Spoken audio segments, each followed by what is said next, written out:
That's the theme today. Is Kai is fucking tired.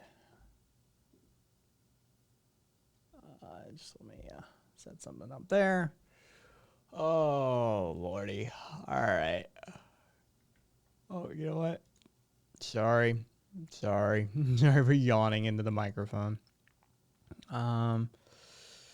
Oh, which window did I want? I wanted that one. Cool. Yes, mute that, please. Thank you. Um. Oop. And shit just went out. Good, good. I still keep my cell phone open. So I Yep. Just so I can open the stream and verify, like get the notification, verify it comes in, and verify the stream is up. And then I fucking turn off my phone, or, silence it. Um, I'm still like PTSD'd out from Podbean. I don't trust any of the stuff. Because coming from Podbean, none of my notifications ever, well, like 20% of my notifications seem to go out there. Meanwhile,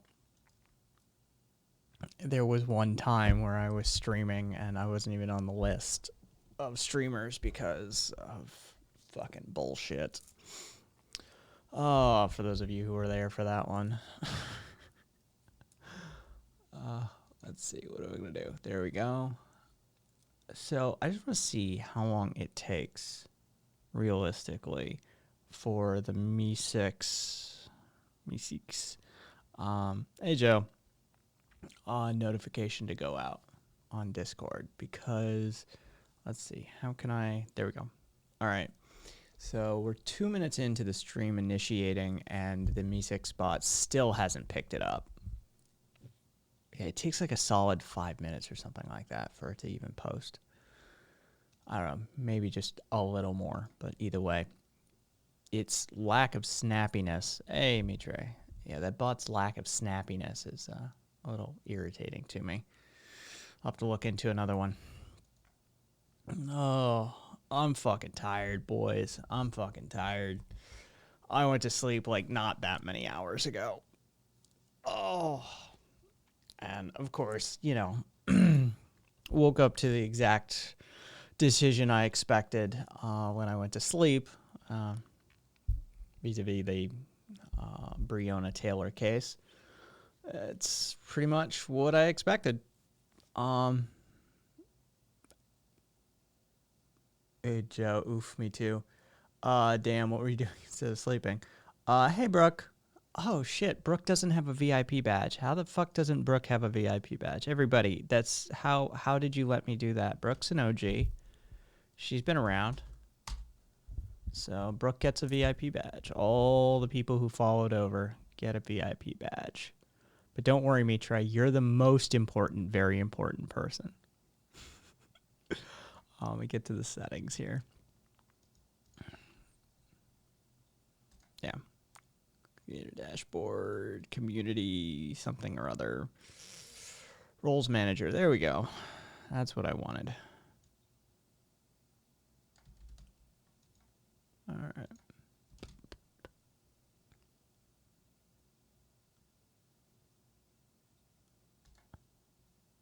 All right. Save it.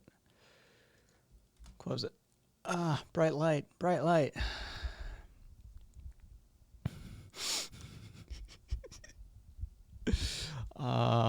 Not pathetic, me try.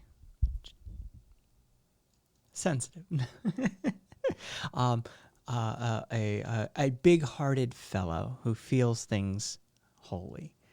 My guy brings all the diamonds for the people from the pod. Well, not all of them. I'm not sensitive. Just the ones who were there prior to the Twitch switch, right? Just the ones who were on the community that were members who actually participated, Yeah.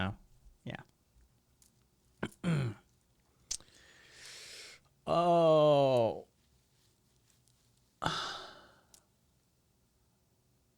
Oh, what was I doing instead of sleeping? I was doing what I do, right? Refusing to go to sleep, basically. my brain just refuses to shut off at the correct times. But let's see, what do we have today? Hey, what the fuck? Oh, there we go. Now it's on the screen. Whatever. Despite the shitfuckery that's happening in, I'm doing these mandatory WH&S online modules for work right now. I'd love to be sleeping. Workers' health and safety. What's WH&S stand for? I don't know off the top of my head.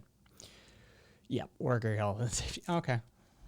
Wow, managed to fucking nail that. Just understanding the system. So, what was it? Yeah. Favorite story from the day that doesn't include the shit fuckery in Louisville is Putin talking to Macron and saying that maybe Alexei Navalny poisoned himself. Right? Like that Putin literally floated that during a meeting with Macron was, well, maybe he poisoned himself. I mean, how do we know? When is somebody just gonna call that fucker out? Right? Like, a head of state. Why didn't Macron just start laughing? Like, that would be the ideal situation. Yeah, I poison myself most Friday nights. That would be the ideal situation, is if, Putin said some crazy shit like that maybe Alexei, poisoned himself to discredit Putin's administration and the Russian government. And Macron just doubled over laughing and just kind of looked at him like, come on, Vlad. No one buys that. Just drop the act. I don't know what France's relationship to Russia vis-a-vis energy import-export goes, but let's look at it.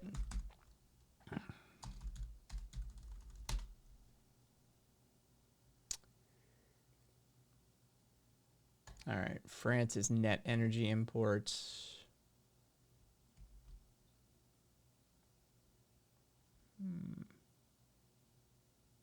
All right.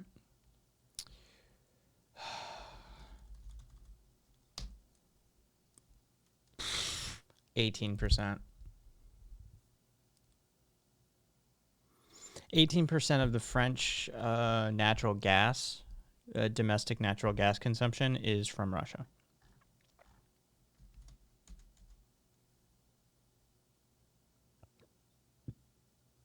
Yeah. Lame. Fucking lame. That's all I have to say about that. Oh, so I found somebody who will do the graphic design, by the way. You want to know what country I ended up in? Oh, by the way, whichever one of you fuckers suggested going to Reddit, thank you for reminding me of one of my most valuable resources. Fucking Reddit came through, but me, Joe, me.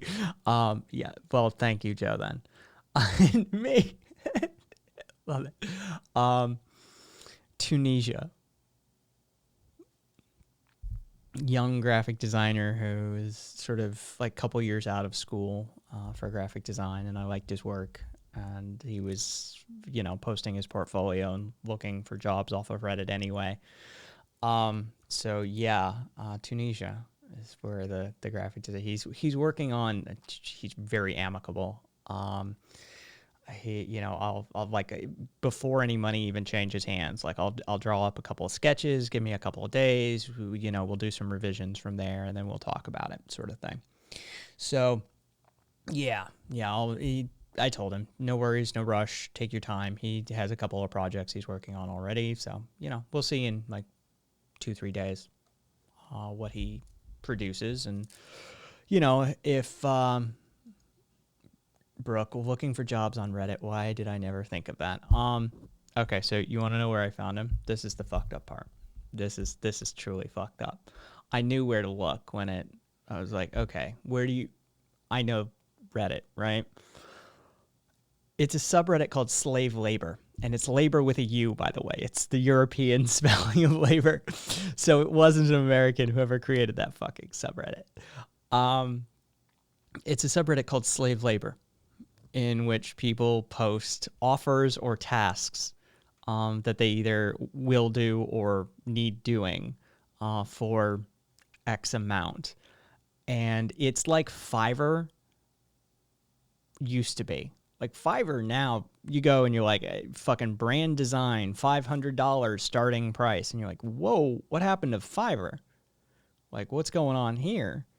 No source material, no source files or anything like that. And, you're paying $60 bare minimum, like on Fiverr. Like there's a few lower ones. Isn't the price in the name? Yeah, it used to be. Yeah, not so much. And so, yeah, there's a subreddit called Slave Labor, and it's essentially old school Fiverr. And people will, like, you need something done, some menial task that you don't want to do. One guy put a post up saying he's lazy and he needs a specific flight path checked, like a specific flight checked for travel, and he's too lazy to do himself, and apparently it couldn't be like Google Flight automated. So he offered 50 cents a day for 30 days for people to check the flight listing for him. And so $15 for 30 days worth of work, but maybe 90 seconds worth of work each day. Stuff like that. Brooke, okay, I'll need to look into this. Yeah, you can put up an offer of like services that you can render, or you can put up a task saying, this is what I need doing. And, I found a solid graphic designer. He's got a good portfolio. Yeah, although I'm pretty ideologically against this gig economy stuff. So am I. Like, I'm against it, but I mean, I'm against capitalism. I exist in a capitalist system, and I tried to do the more generously paid routes, but at least this way, nobody's taking a cut. The only people who are going to take a cut is somebody like PayPal or Venmo, that sits in the middle of me sending this dude money. At least he won't have multiple iterations of companies taking a cut, like fucking Fiverr taking, I don't know what they take, 30%, something like that. Yeah, we just connected on fucking Reddit, and, I contacted him on Discord, and that's that. Like, it was painless. And without the, the enforced capitalistic model of money first, right? Like, cash up front, we have a more amicable relationship right out of the gate. Like, we got to discuss my needs and how, if the first thing that I want from him works, then I've got a whole bunch of other graphics that I want done, and I'd prefer the person who did the initial design work continue the design work. So, there's more money in it for him, and I did the conversion for Tunisian dollars to US dollars, and US dollars to Tunisian dollars, dinar, I'm sorry.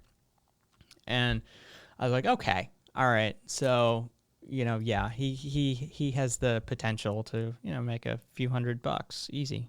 So I was like, all right, I can live with this arrangement, dependent on what he puts up as initial design work, of course. Because what I'm looking for, I don't know what I want, but I know it has to fit a certain thematic set of elements, and so we will see what this young designer brings to the table. But Jesus Christ, I forget his name. Ankwar, something like that. What do I got here? Hey, fucking Me6 finally. Jesus Christ. So that was a little bit ago. All right. Etsy is the worst. I don't know how it's so big in the handmade crafting sales world. They take so much money from the seller. I just looked away and lost my place entirely. They take so much money from the seller. I've looked into selling products on there and I couldn't. My prices would be insanely high to make up for the cost. Well, dude, I was looking at custom plushies. Like, where's my other hand? There's yay big and stuff like that, right? And I was looking at custom plushies, and for like $120, we need to create central marketplaces that don't take cuts. We would have to cover server costs. That's the only thing. I could see a system. I mean, how would you make that fair? Because my first thought was like we just take enough off the top for the period of time that is necessary to cover. The government should cover the cost. Good luck with that. I was thinking about actually implementing it at our level, but yeah, you'd have to cover server costs. But I feel you on that. Anyway, yeah, I feel like the cut isn't too awful. It's just the amount they charge. I found a custom plushie creator for $120.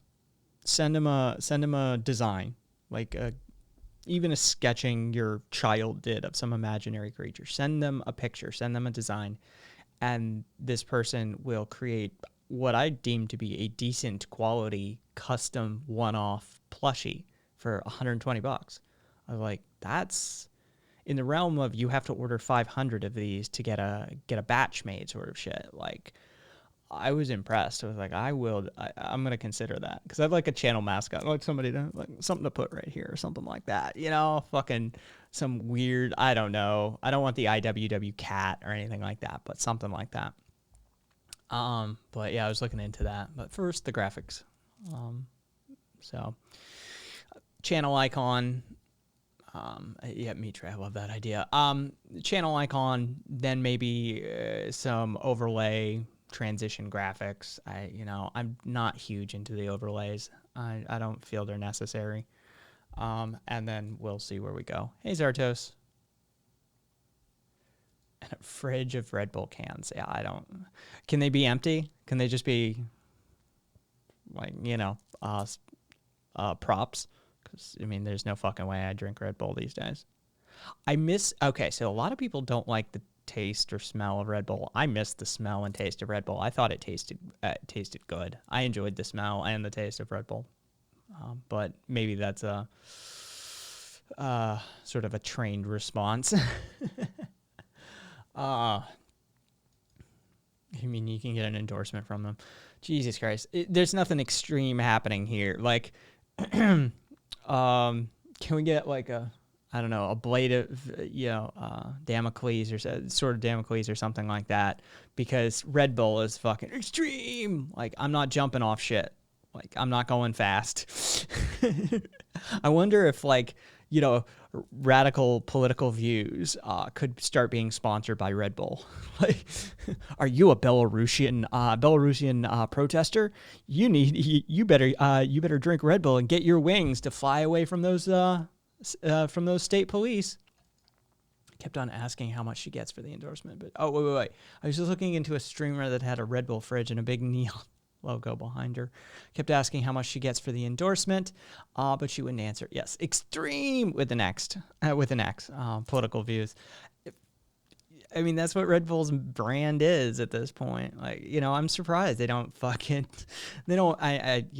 it. They don't want to alienate part of their customer base, but that would be, we know the Trump Confederate flag raised truck rolling coal motherfuckers chug shit like Red Bull. So I understand why they're not going to alienate part of their base, but it would be hilarious if Red Bull started sponsoring protests because it would fit their brand in a very odd way.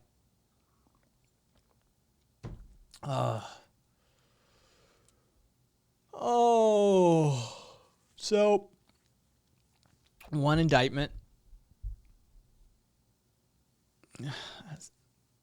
Jesus Christ, Zartos just stops in because it's 4 a.m. and he's got to sleep. All right, sleep well. Sleep well.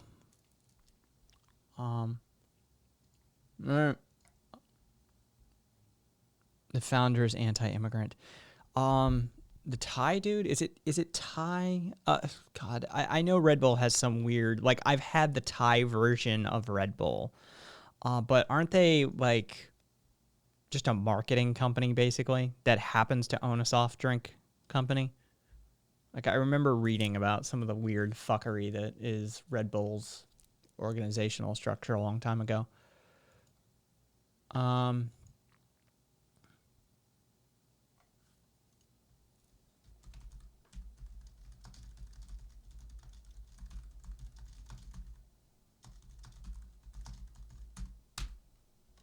There you go. All right. Hang on. I'll put it on screen so people can see it if they don't want to switch to Discord. Oh, for fuck's sake. Wrong browser window. What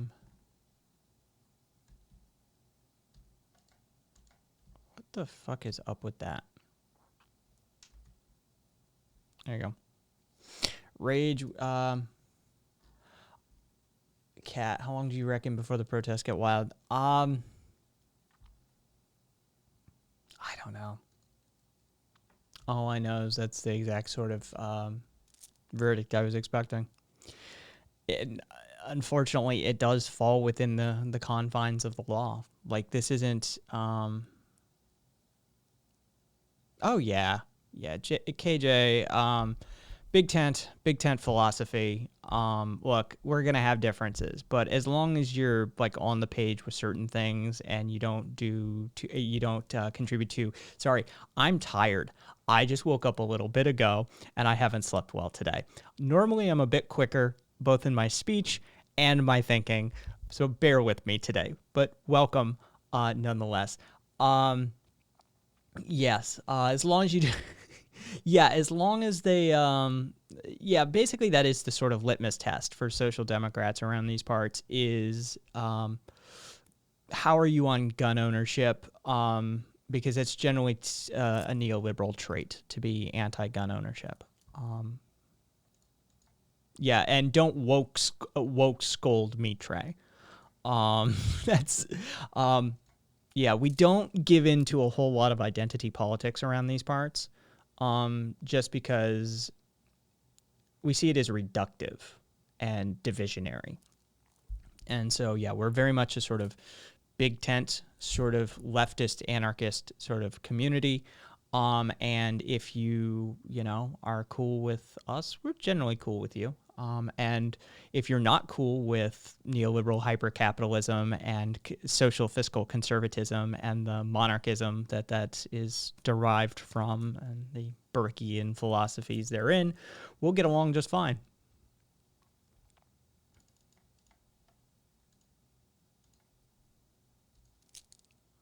So welcome. And, if you want to bring up anything in particular and hear an anarchist's point of view on it, I'll get a couple in the chat with you. Got one on mic here on the camera.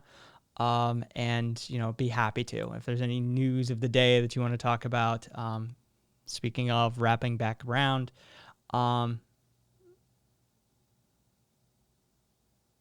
yeah, well, I mean, I didn't create those memes, so that's all I have to say about that. Look, let's make progress as a team. Let's join in solidarity over the things that we have in common and wrest back from the clutches of fascism and conservatism, some of our country, some of our legal system, some of our policing system, some of our educational system. When we make that progress, you and I can have it out over anarchism versus social democracy, right?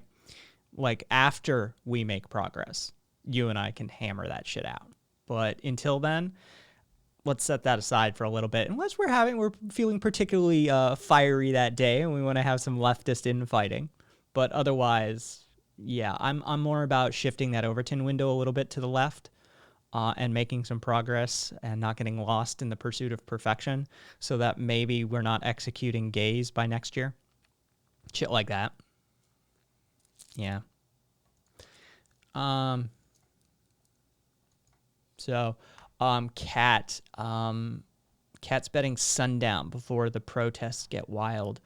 It's got to be sundown soon, right? Like it's.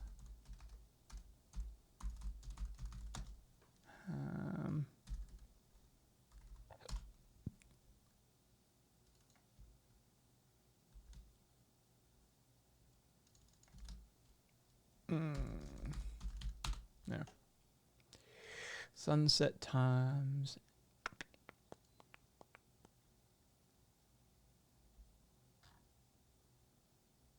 Yeah, it should be. The sun should be going down. It's 9:02, twilight. Yeah. Yeah, so that shit should be if oh wait, oh hey there, Taco.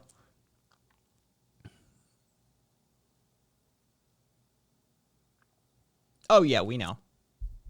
Trust us, we know. We have memes about that on our Discord server about how the instant the revolution is over, fucking the authoritarian left fucking caps the libertarian the liberal libertarian anarchistic left.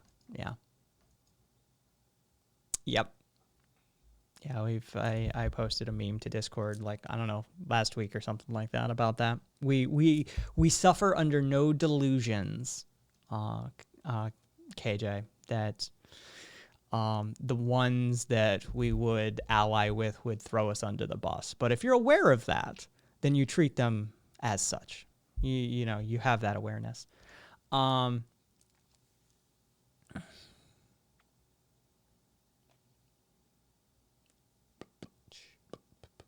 Brooke, it's been here. It's been dark here for like 2 hours. Okay, so then let us check the utter shit, the utter garbage fire that is Twitter. Hey, here's an idea. Fuck off with that. Oh. And let us see what things are up.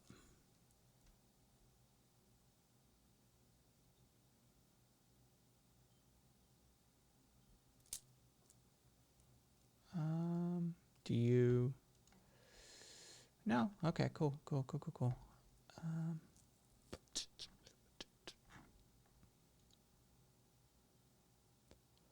Left Twitter has gone pro-riot unironically, says Kat, because he is fully immersed in that shit. What? I mean,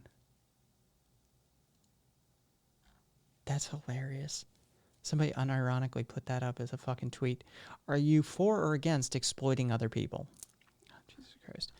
All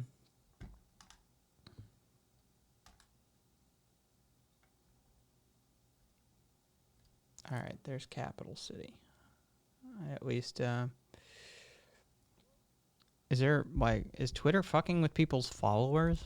Because I keep seeing this shit over and over and over and over.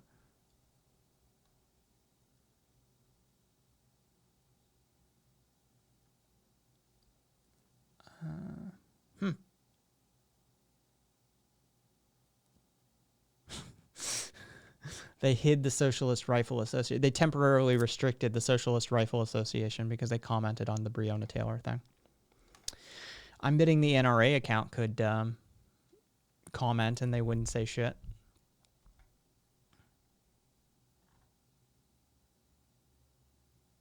Oh, God. Video of a militia group marching up 7th Street. 2, 4, 6, 8, 9. 9 people. 9 armed weekend warriors marching. The military would have a problem with their version of marching. They are not lockstep. Let's just put it that way. Interesting. What were you before you became a leftist? Or have you always been one? I've always been one. Like, I mean, I was a dick for a while as a teenager, but, I mean, my mom had me listening to fucking Guthrie and shit when I was a child. I was an anarchist by the time I was... Before I could even define anarchist, basically. Just got a little lost there for a while. Interesting.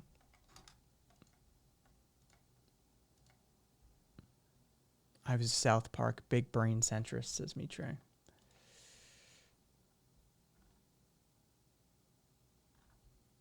All right. So now I'm looking at the Breonna Taylor stuff. No, contrarian edgelord. So what's changed, Mitre?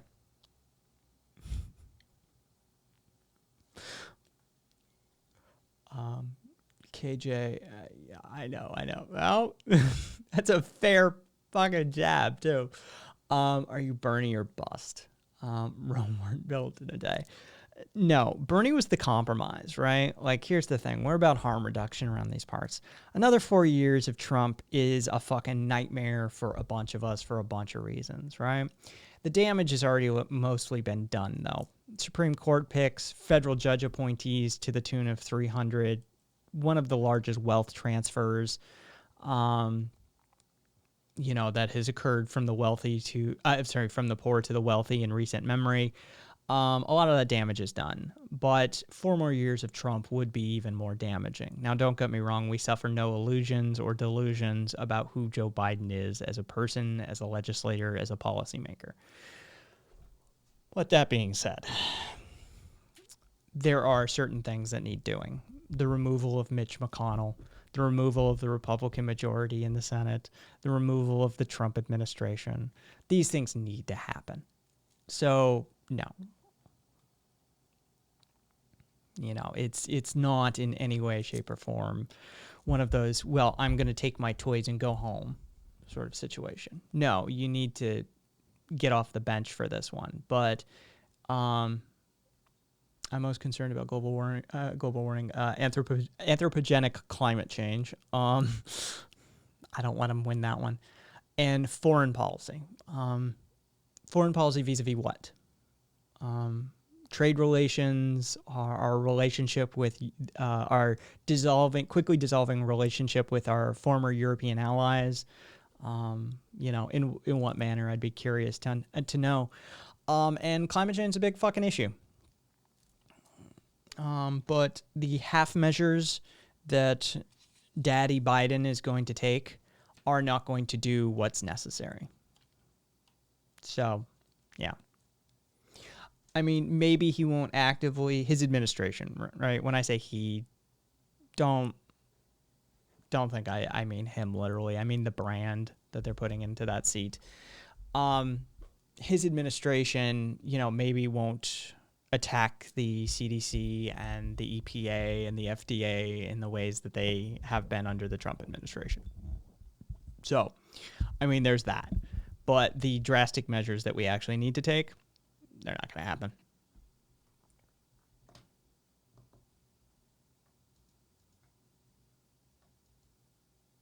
Yeah.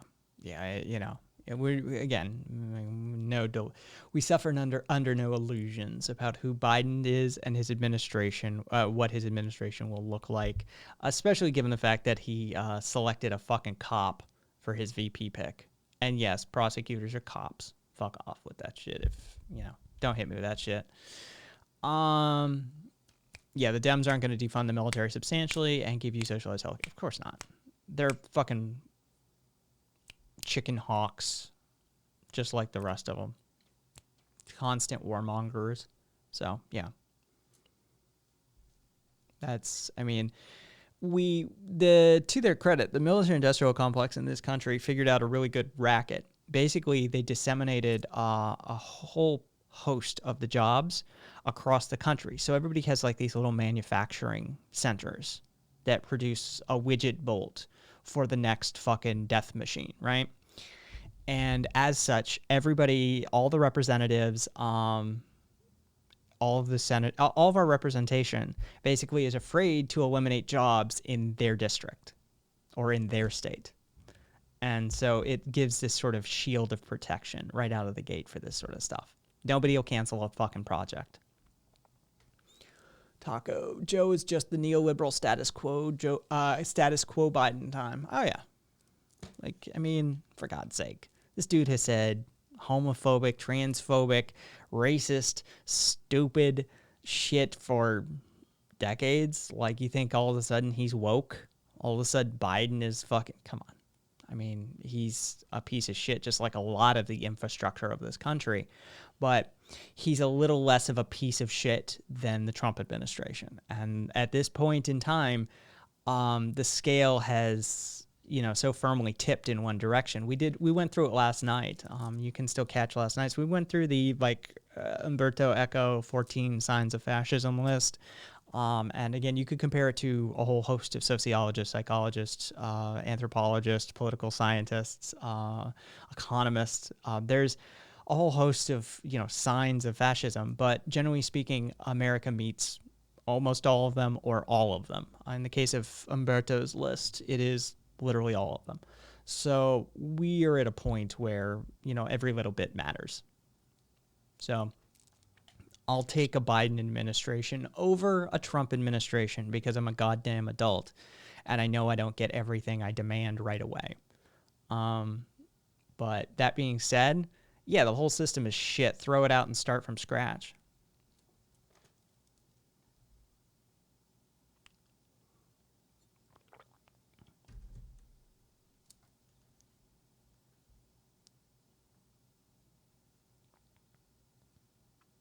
Oh, I love that.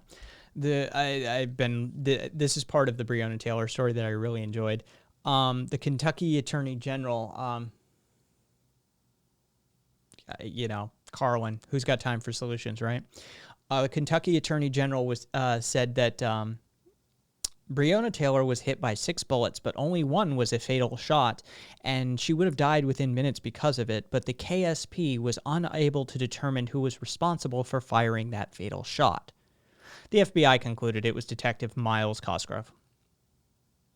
Right?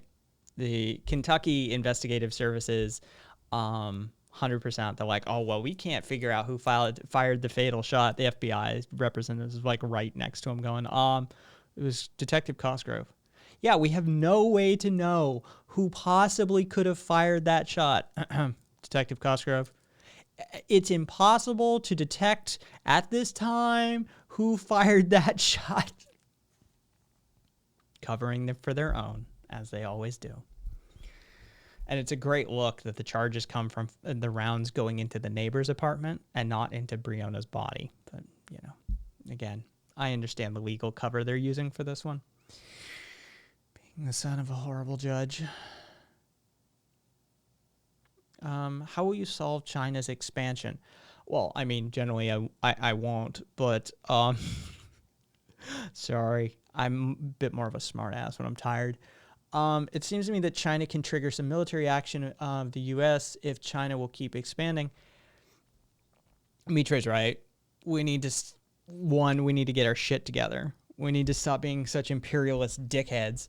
2, we need to understand that it's a coalition that tackles China and Russia, right? We need to get Australia. We need to get Europe. We need to get India, right? We need to get as many countries and continents and peoples on board with forcing a reform.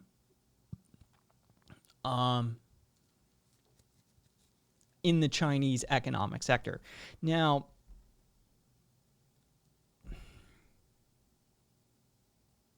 Russia's the easier one.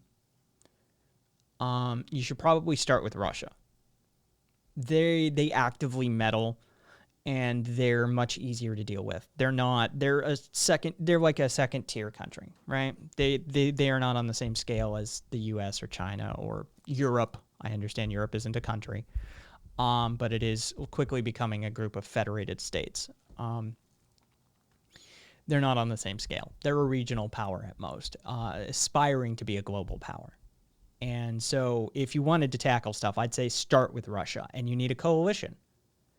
After that, you need to revamp your economic model. And so without a revamp of capitalism, China continues to grow.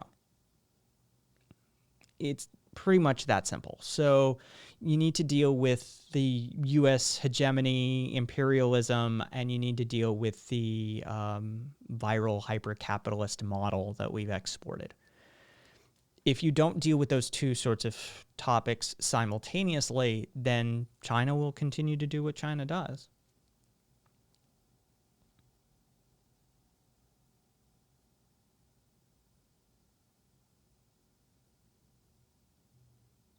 if the U.S. will abandon what? If we abandon China, if the U.S. market pulled out of China,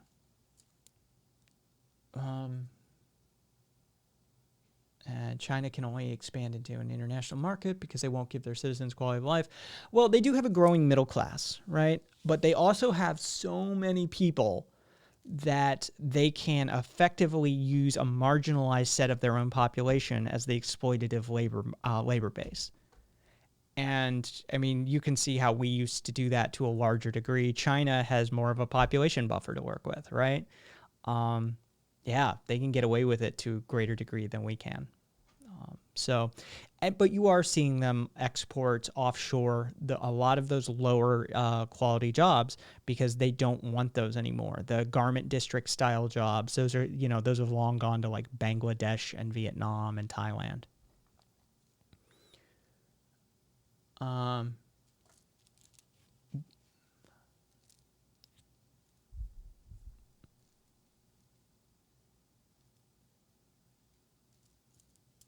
Yeah, Maitre pointing out that the Chinese, exported labor market exploitation of countries that are lower than them, and as far as geography goes, it's all relative though.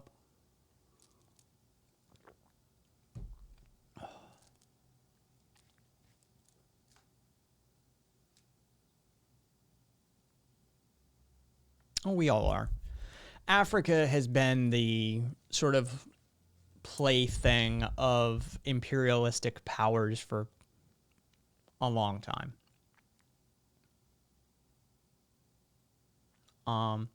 Yeah, here. Fuck the Chinese government there. Yeah, I mean, Russia's down in Africa. Europe's down in Africa. I mean, Europe OG down in Africa, right? Europe's OG down in Africa, China's down in Africa, Russia's down in Africa, and the US is down in Africa, right? Like there's tons of fucking mineral, oil and gas reserves. There's, rare earth minerals. There's a lot of money to be had on the African continent. You just have to, instill a certain level of instability and strife within their society. That's all. Standard old school policy.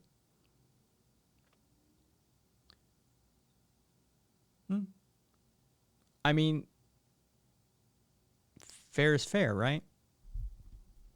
We're not doing anything to combat it. We're presently in the middle of a fascist tailspin, busy doing an isolationist policy for all intents and purposes. So it's on us. It's on Americans.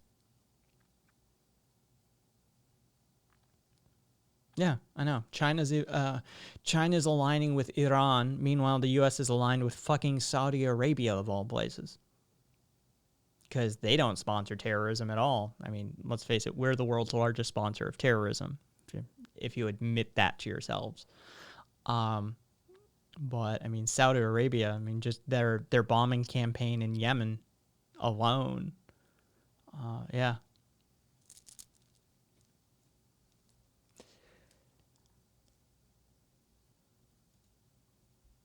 The Saudi Arabian prince hacking Bezos was entertaining, though. Not going to lie, says Taco.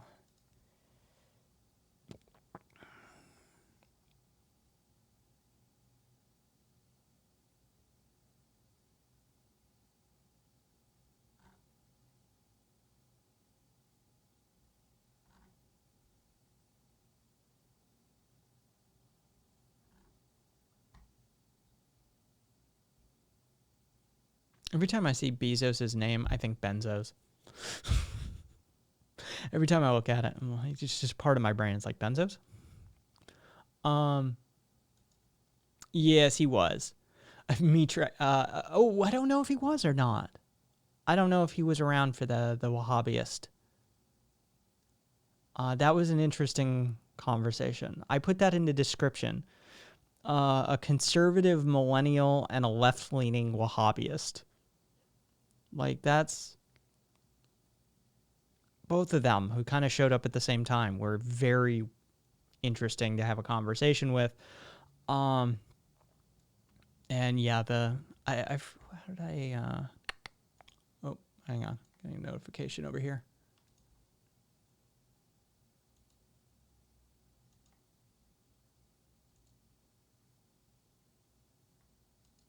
Yeah, Joe. I don't know what happened to Joe, but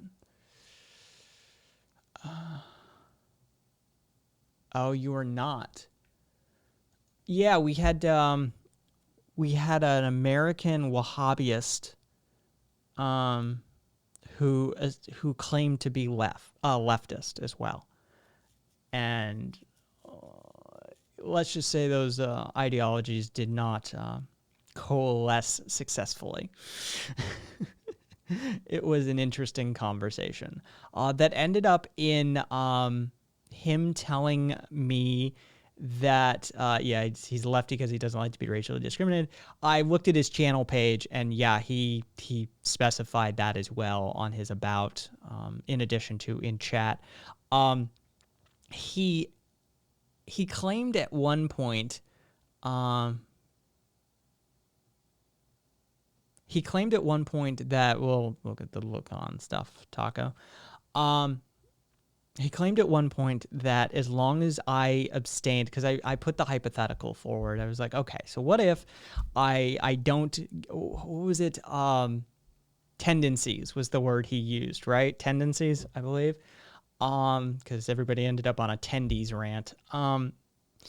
He said if I converted to Islam and I abstained from my tendencies, that when I was in heaven, I could have as much gay sex as I wanted.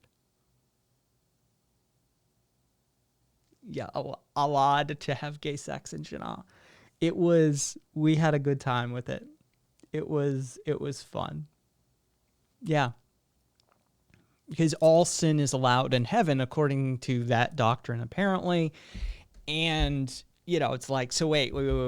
So there's like steady banging gay sex in Muslim heaven.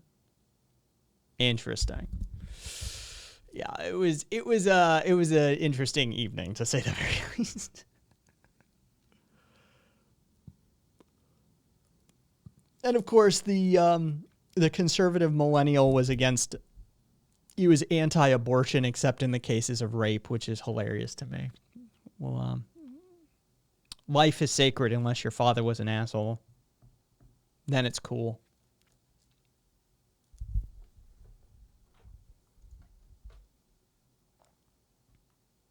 It was Timmy, right? Yeah, it was Timmy Vibe, who was the left-leaning Muslim. All sins allowed in heaven just sounds like a slippery slope. Sounds like a con job to me, quite frankly.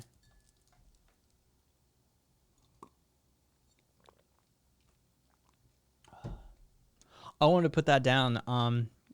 Why that reminded me. Because it was hot take sort of shit. You fucking want to be edgelord. I want to put that on Mike. That hot take from yesterday, something like that.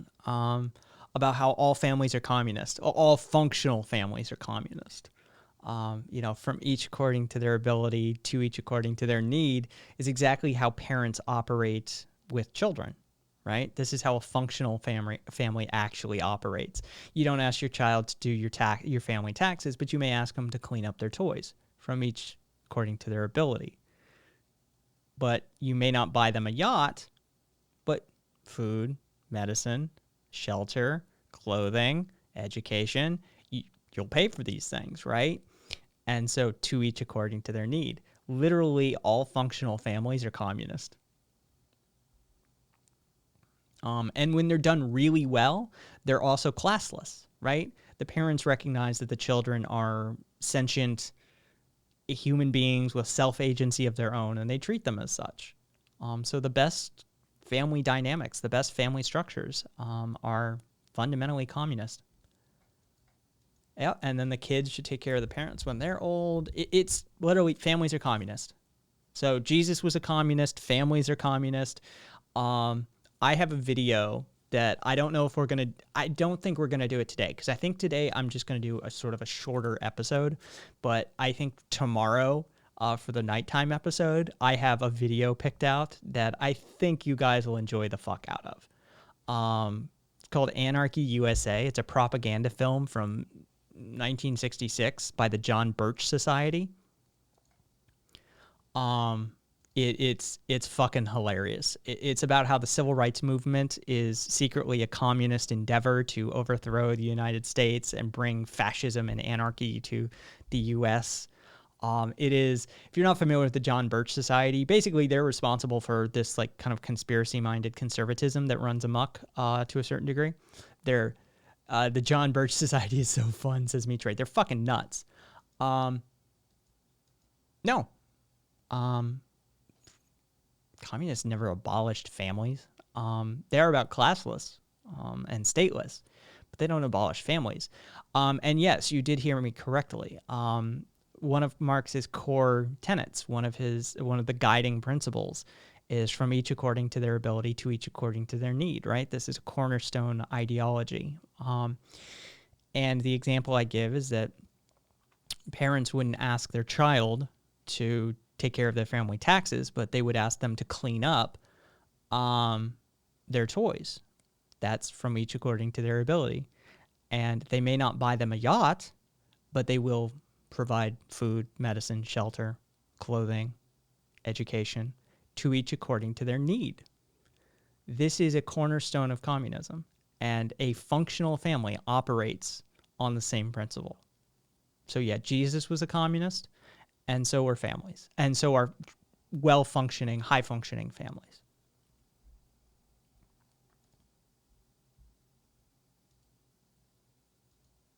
Oh, I love Foster Wallace. I really do. Fucking high-minded academic motherfucker that he was. That classic example of academia, high-towered thinking, which I appreciate. It's, it's just got its drawbacks and foibles, right? But I adore that.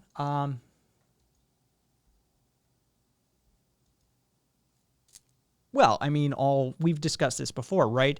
The fact of the matter is societies that societies that imply or enforce or further a more individualistic model always decrease the level of communal empathy, sympathy, solidarity, that sort of thing, right? We've done this Corsini bit before. We've looked into the psychology of this sort of stuff. And so a more communally based society is going to be that way. It's going to be a larger family unit of sorts. The community will extend past just your immediate family.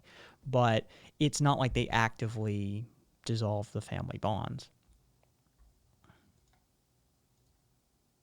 I mean, you see this a lot in a lot of the like Southeast Asian societies and that sort of thing. I didn't mean to click that. Oh my god, Twitter's media player is fucking ridiculous, by the way. I'd love to know what book on anarchist thought was teaching you about communistic models of dissolving the nuclear family.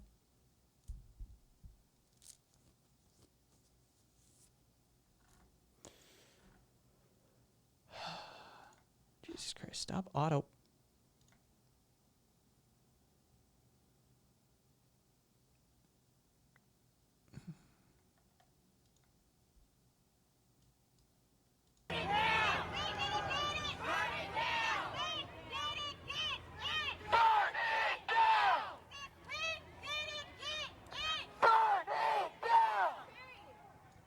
Well, marriage should be abolished. Marriage is a goofy fucking idea. And any adult can admit that to themselves. Like, look, you want to have a partner, you want to formalize your whatever relationship, that's fine. Just treat it like a fucking joining a fraternity or sorority. You want to, like, hold the cherry stem between your ass cheeks and hop around the beer cups and say the magic words, fine. You're fucking married. I don't care. But the concept of a legal marriage is stupid and insane, right? Baby, what you and I got going on, it's so fucking powerful and so strong, we need to get the government in on this shit. The government should treat you as an individual. Nothing more, nothing less. End of story. So should there be gay marriage? No. Should there be straight marriage? No. Marriage should not be a legal institution which impacts or affects the way the government treats you. It's that simple. So yeah, marriage should be abolished. Again, you want to shack up with whoever you want to shack up with. That's cool.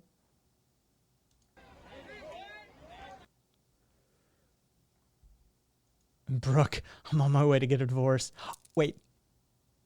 Okay, I'm going to take that as sarcasm because last I heard, you and Rich were fine. I'm like, wait a second. Is that...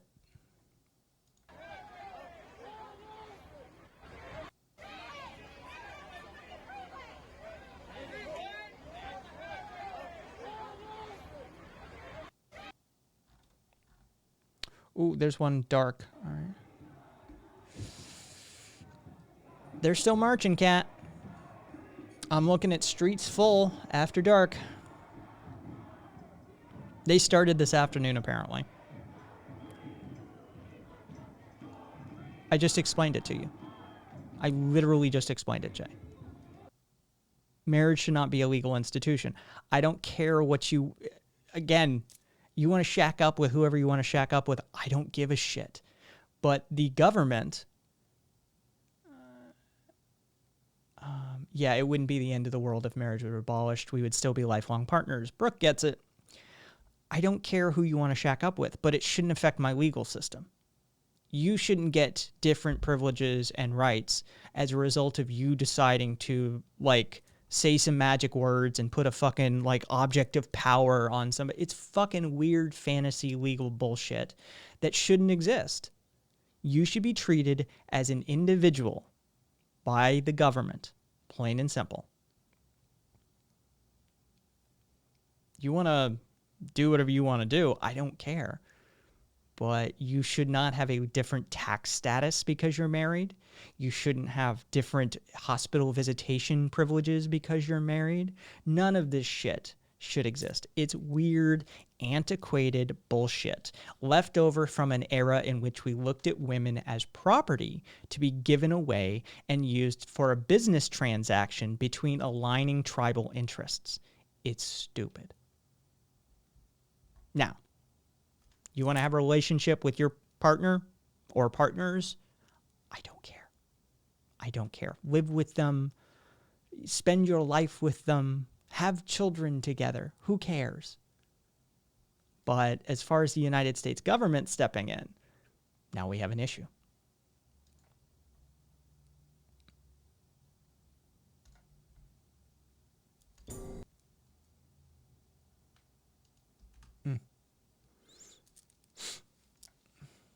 Yeah, exactly. There'd still be like ceremonial, cultural shit for marriage, but it wouldn't be a legal thing. Like jump over the broomstick, smash the glass. Again,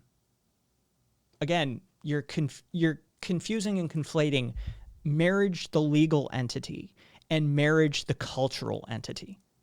Okay? Legal entity, go away. Cultural entity, whatever. Like I said, if you want to hold the cherry stem between your butt cheeks and smash the glass and hop over the broomstick and say the magic power words, have at it. But I don't know why I'm having to have a discussion at a legal level about whether somebody is allowed to do this or not, because the fact of the matter is that there are valuable benefits to it because it's stacked in the favor of married heterosexual couples. And for a long time, married heterosexual white couples. Interracial marriage was illegal. Like, okay, see this? So there's this social legal aspect of marriage that we're saying needs to go. We're not saying that you can't have your marriage. We're not saying you can't partner with people. We're not saying you can't go to the church and say the stupid words or, you know, dress up in your fancy dress. That's cool. That's cool. You do you. We're not stopping that. But when it comes down to I have to take a case all the way to the Supreme Court to get the same rights and privileges as a heterosexual couple to get married because there are benefits to being married in this country, now we have an inequality and inequity that needs to be resolved. And the easiest way to resolve this is not add gay marriage to the list. It's get rid of the stupid idea of marriage in the first place. Why is the government getting a say on how you are treated like that? That's absolutely insane. It should be an individualistic relationship between you and the system of governance, bare minimum. Look, I'm an anarchist. I'd collapse the whole thing down. But stopgap, half measures, right? Marriage should go away. It's just that simple. It's a goofy idea. Like I said, this shit's so strong, we need to get the government in on it. Nobody would say that. Nobody would say that. If marriage didn't exist in the form and fashion it does today for you, would you take a court case to like a federal court and say, I need the government to legally recognize my relationship? That's insane. That's why we're saying marriage should be abolished. It's almost a libertarian point of view.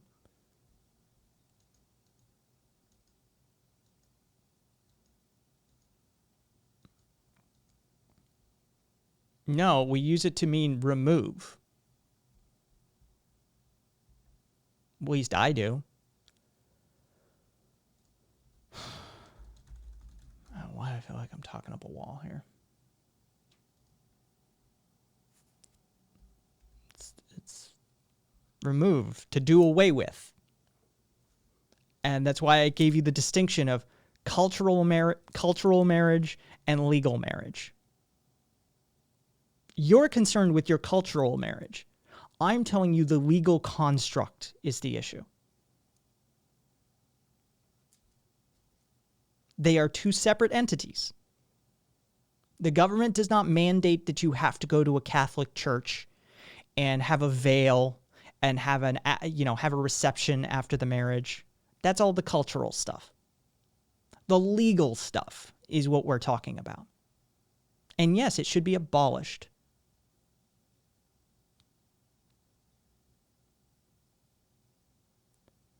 I didn't watch. I mean, I'm going to look it up though.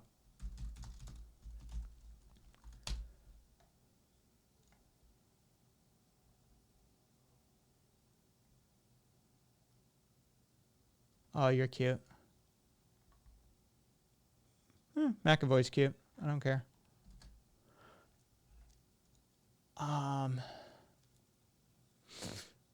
So yeah, I mean, I don't know why we're hung up on that, because I mean, the fact of the matter is that, I mean, who all in their right mind would turn to the United States government? Yeah, Taco, if the government doesn't acknowledge whose bed I sleep in, then I'm less justified calling people bastards and commenting on their eternal damnation.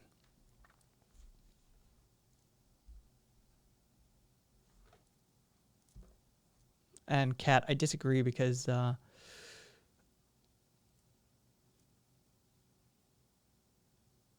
think abolish as a term somewhat implies that it as a concept should be heeded, to be fair. No, that's why we make nuanced distinctions. See, this is that fucking lowest common denominator elevated discussion that you and I have. To forcefully remove from the situation, Mitre, would be a sort of librarian's definition of yeet. It is the opposite of yoink. I saw that one the other day. Yeet is the opposite of yoink. But yeah, no. I think abolish is a perfectly valid valid terminology to use in this situation. It should be abolished. Anyway, I want to watch this video. I mean, so far they seem to be fairly cool, calm, and collected in Louisville, Kat. I don't see them, like, they're not yet. It's after dark, and they're just marching and chanting. So...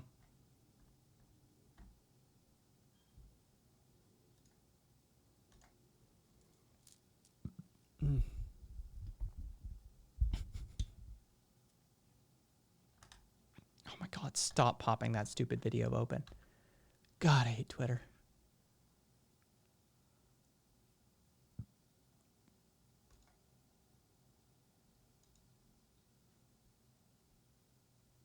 A lot of Nordic countries being listed. Interesting. All right, close that shit. Yeah, so yeah, I think we'll watch the Anarchy USA propaganda pseudo documentary tomorrow night. That should be fun. It's about an hour and 16 minutes. It's even on C-SPAN, by the way, as part of their like historical document collection.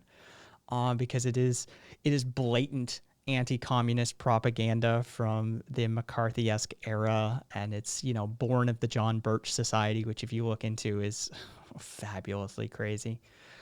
And you know, yeah, it's essentially a giant claim that communists were behind the civil rights movement, and any blacks who were protesting for rights are essentially foreign agents and actors, and how they are attempting to destabilize our nation, and they should be treated as such. It's a great fucking. It's like oh, I don't know. I'm just trying to think which of the great propaganda films I want to compare it to. I suppose Reefer Madness would be the most ready comparison, but some of those Nazi films are fairly up there as well. Yes, abolish. Pay attention. All right, I'm sick of having this conversation. There are two forms of marriage. There is the cultural construct of marriage, and there is a legal construct of marriage. You have conflated the two. You are seeing them as a single unit. They are not. The government does not dictate the cultural marriage portion. Okay? The cultural marriage portion does not dictate the government portion. These are two separate entities. Now, fine, they need separated. They're already separated. So, what word gets this point across? That the legal construct of marriage is shit and should go away. This is ridiculous. I'm spending 90,000 fucking words on a concept I've explained well at this point. I don't understand how you're still conflating these two topics. Why are you being so... I don't care. I just realized I don't care. I don't give a shit. I'm gay, I'm never getting married, and I don't give a shit. Anyway.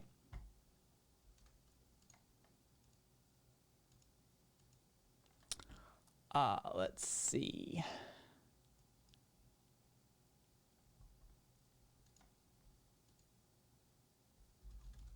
I wasn't in charge of the messaging on that one. Sorry. I don't speak for all anarchists, just like the average black person doesn't speak for all black people, right? Like, I don't speak for other people other than myself. I wasn't consulted on the messaging for that one. So I'm sorry, I can't speak to it. See how individualism works?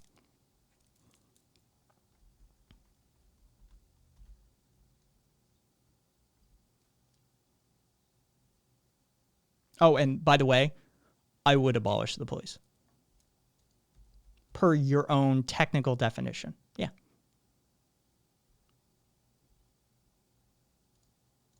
The anarchistic Republic of Kospaya existed for 375 years without police, legal structure, judges, military.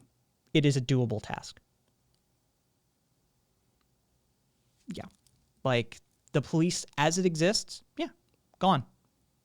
Need to create an entirely new system. One that isn't born of union busting and slave patrols. Because that's the origins. You can look up an old episode of mine, the origins of and problems with modern policing. Right? Here's the thing. Police in the North are born of union busting big business. They literally paid for it.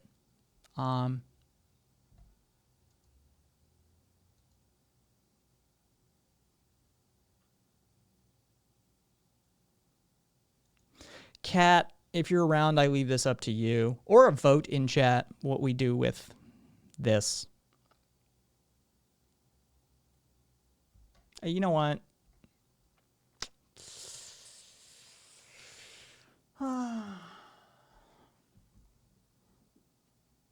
Flip a coin? Cool. Yeet.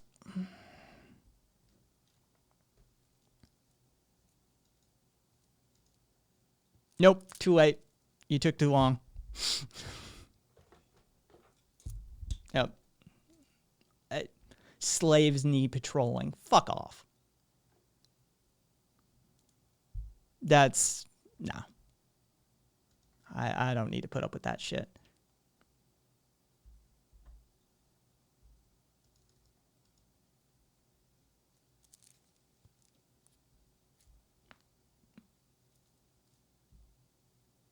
I would disarm any first responders. I would re-empower community members, as Taco said. I would make sure that the police, as you understand them, probably Stalinist Kai. I'll fucking delete that message too, Cat.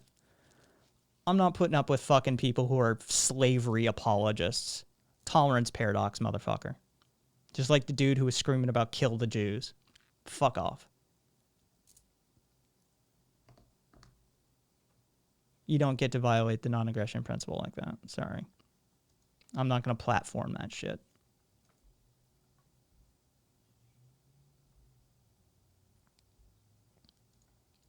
You want some Joe Rogan shit? Go listen to Joe Rogan.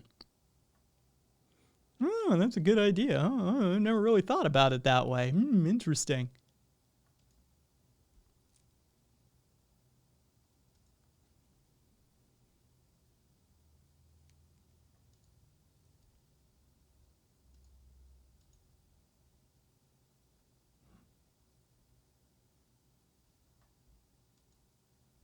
I haven't listened to Rogan in years. He fucking jumped the shark hard.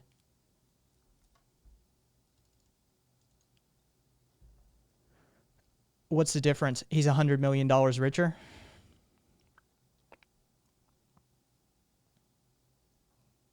That's about it.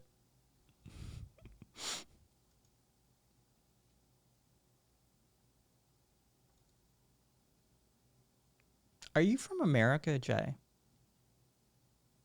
I mean, first responder is a very common term in sort of like the Anglosphere. He's just a spoiled, pampered bitch who constantly... Okay. Yeah, all right. Then that's... Yeah, I was going to say, like, we generally say that a lot around these parts. So I'll let Taco take over for that one.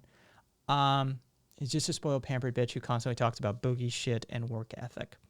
So... What changed? He's been on that fucking train for a while.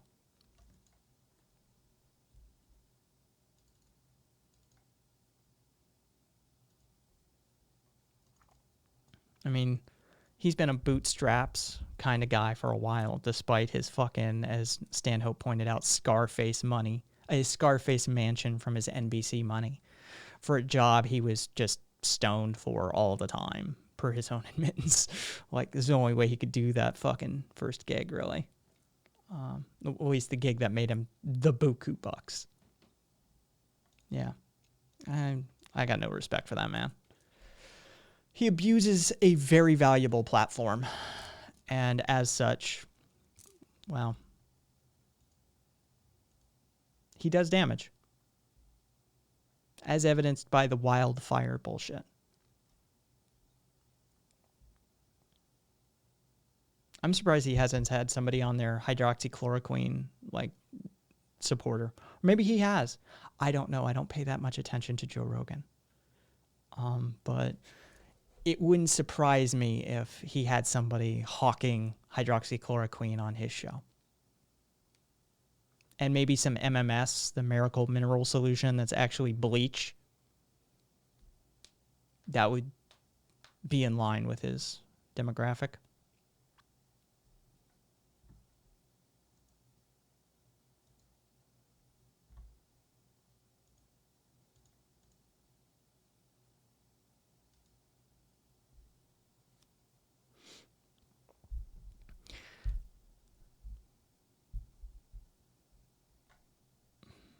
Anarchistic Theory 101, there is no necessary police or legal institution. You can form a whole society without them. It's not only doable, it's been done. It's not only been done, it's been done for hundreds of years in certain places. You grew up in a system that imprinted you with a certain set of ideas that, without having firsthand experience of the contrary, it's very difficult to even envision some of these concepts. But let me see if I can put it in corporate speak. You ever seen an entire department laid off? That's what we're talking about. We're talking about a sort of a corporate infrastructure coming in and saying there is so much malfeasance, so much loss, so much cost to a department, they lay everybody off. Manager on down. They clean house. They're like, you're all fired. We're shuttering this division. That's what we're talking about. We're saying, okay, you guys fucked up. You fucked up from the word go because you were designed to be that way, right? They were designed to be slave patrols. They were designed to be union busters. They were designed to serve the interests of big business and merchants. So how about we start over? Because your history and your present is informing your behavior, and your behavior is unacceptable. So start over.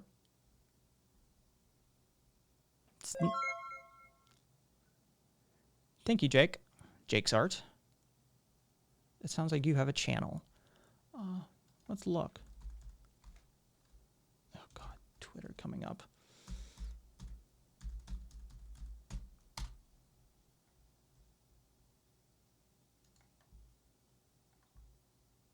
Oh, you're setting it up.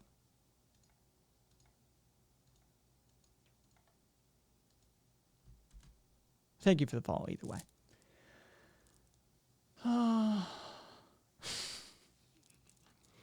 I like the choice of the spoon. That's funny. All right. So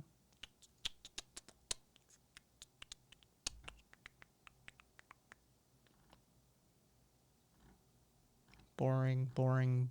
Lukashenko. Oh yeah, they swore Lukashenko in. So look for Belarus to continue snapping off. They're already in the streets. They're already protesting up a storm. But now that Lukashenko has been sworn in, look for them to continue, by the way. Oh, that was one of the best headlines of the day, quite frank. U.S. journalist found dead in Istanbul under suspicious circumstances. The actual published headline, American journalist Andrei Vilcek found suspiciously dead in his car in Istanbul. Suspiciously dead.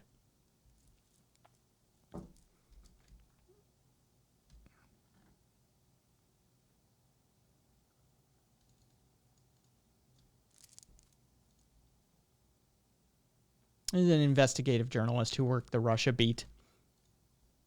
I wonder what happened to him. I mean, according to Putin, Alexei Navalny may have poisoned himself. So I'm sure, Andrei Vilcek poisoned himself as well.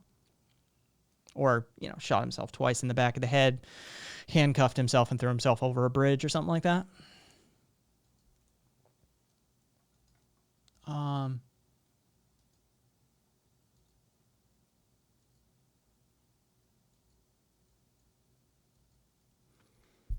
The thing I take away from Chomsky so I do have schooling in Chomsky-esque anarchism, and I thank him for one thing, teaching me how to compromise, how as an anarchist not to get lost in the pursuit of perfection and turn my back on progress. This is what I learned from Chomsky, and a shit ton about the Spanish Civil War, because that's his favorite fucking topic. If you ever get Chomsky talking, just mention the Spanish Civil War. That's his thing. So that's what I took away from Chomsky the most, is the ability for anarchists to compromise. But there are many, many other anarchists who are, more influential than Chomsky and, that sort of thing. So, yeah, Stirner without the racism towards Arabs, You know, Bakunin for the old OG. I'm a fan of Michel-Luc Bellemare for some of the new school stuff. There's a whole host of schools and theories and ideologies because anarchists generally, you know, do their own thing.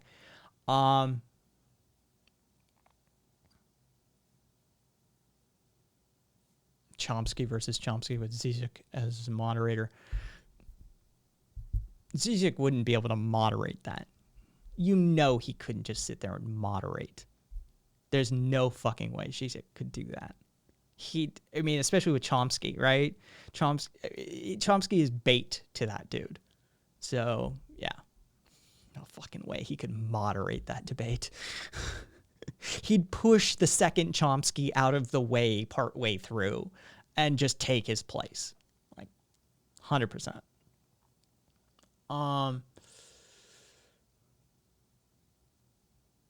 Yeah, Chomsky's an MIT ivory tower type, just a good version of that. He is. He's very much an ivory towered anarchist. And look, a lot of the anarchists are academics. You know, existing in that ivory tower setting, if you do have the anarchist mentality, yeah, it's gonna sort of bring it out of you to a certain extent.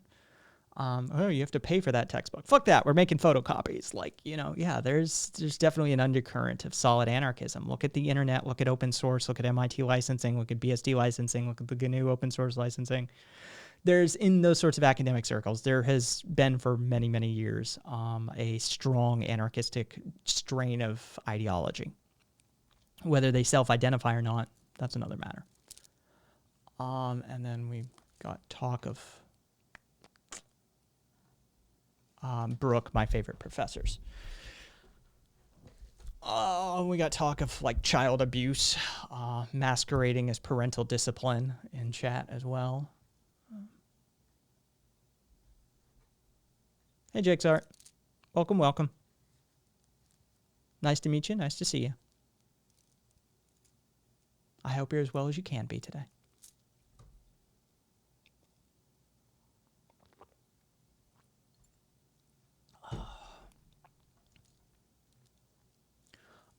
Jesus Christ. There we go.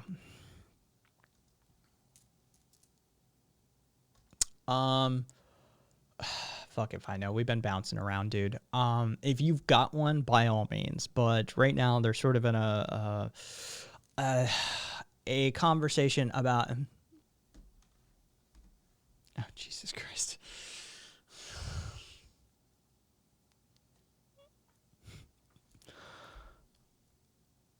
Me try.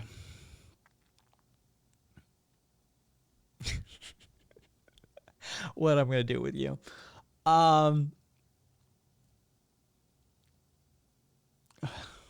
know, right, Kat?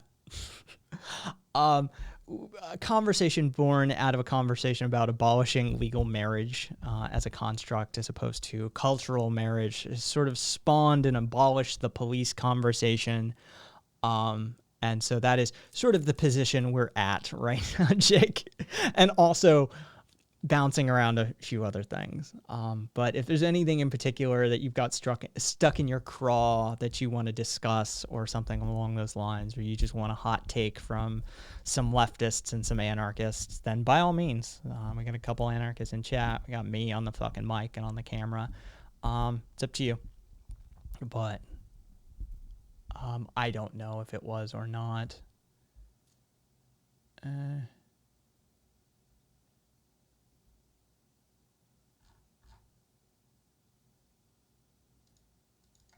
Oh, Jesus Christ. Welcome, Raka.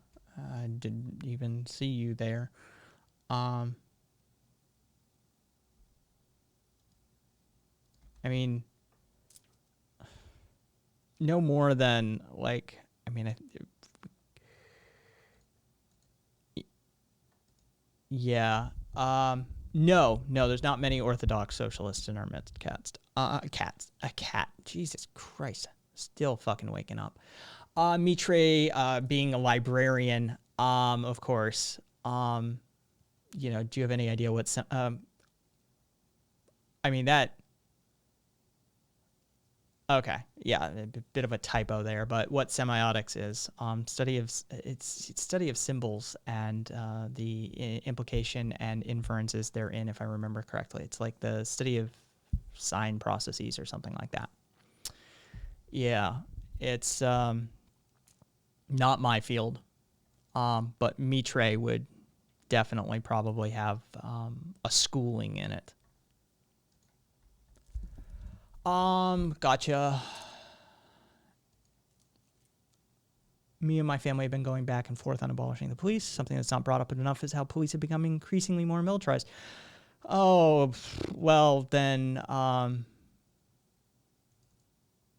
great. I love that sub conversation. Raka, Mitre, have at it. I adore that.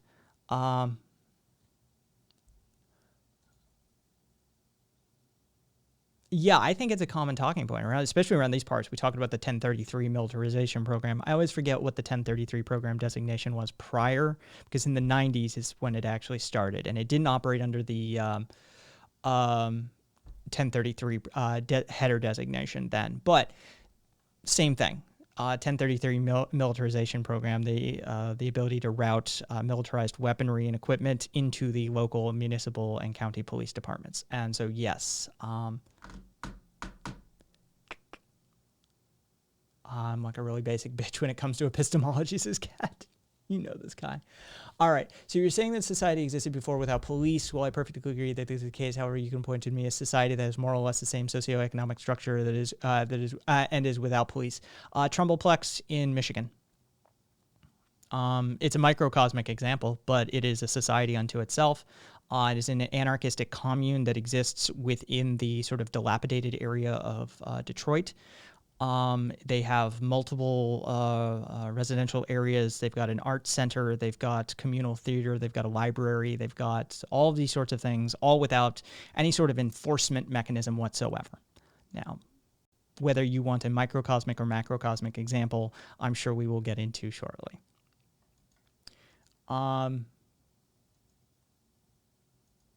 Let's see. So we've got Raka saying TLDR, Trump can't be dealt with on a at a symbolic level.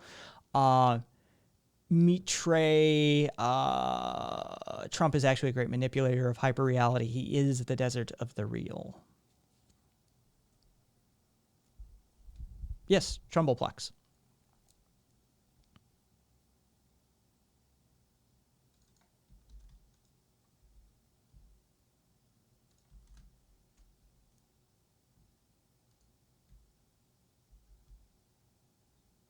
I'm not a fan of using rhizomatic in that term, in that frame of reference, but I understand what you're saying.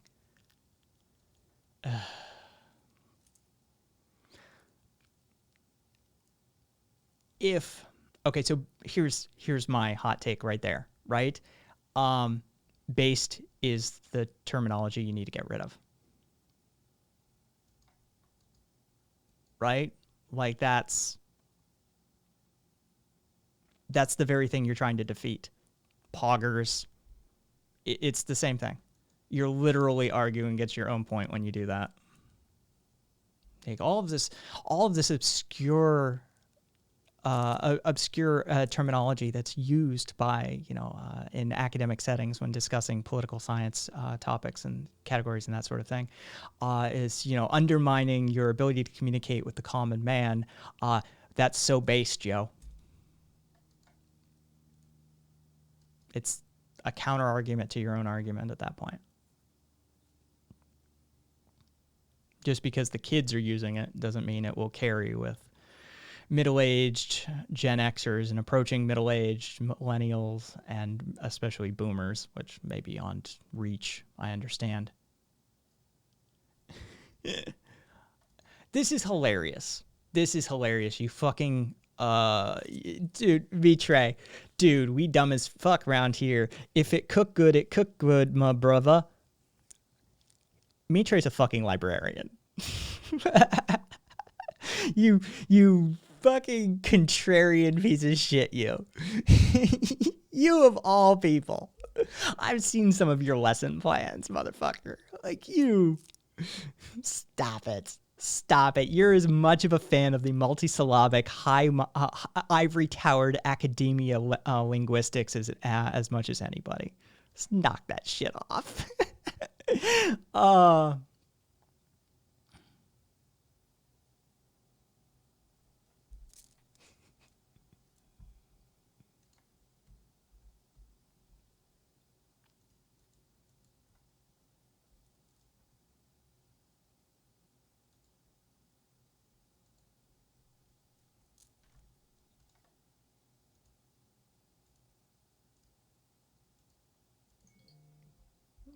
what am I seeing here?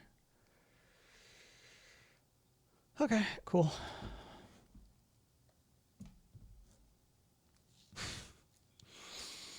Now that was a stroke of brilliance, me try. All right. I found a great anarchist movie list, like a curated movie list of movies that were like made by anarchists. So I'm gonna be pulling from that for a few of the like nighttime shows. It's where I pulled the Anarchy USA from.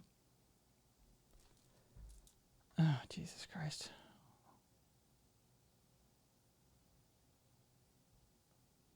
Black man beaten by Georgia sheriff's deputies during a traffic stop as he feared for his life. Oh, I remember that video. A sheriff's deputy. Shush. Nobody cares about your video. Yeah, I remember that. Fucking, they like ground and pounded that dude.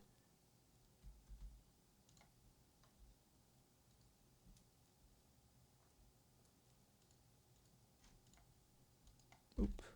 Oh, and the camera didn't get here, of course. As was expected, right? I got the notification today saying that, you know, it's in transit, but it's arriving late. No, really? Because you shipped it to the northeast of the U.S. rather than to the southwest? I can't imagine why it's going to be a little late. It went that way rather than that way. Fucking ridiculous. Ever since they started fucking with the USPS just to screw with the voting stuff, haven't been able to get a fucking package delivered worth shit. Everything took fucking letter to Los Angeles took 6 days, for Christ's sake. Like, I could drive it there in 3 hours. Come on.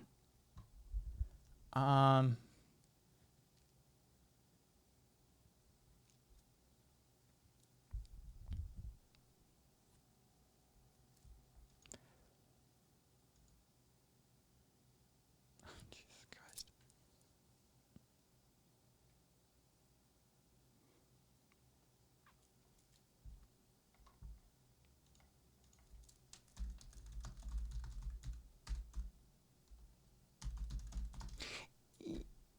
There's a term for that, right? There's a term for that. Hang on. Sea lioning. There we go. I saw it on Schnoops's channel. I was like, wait a second. I'm like, there's a term for that. Do your own research. Not your monkey. Why is my iPad going off?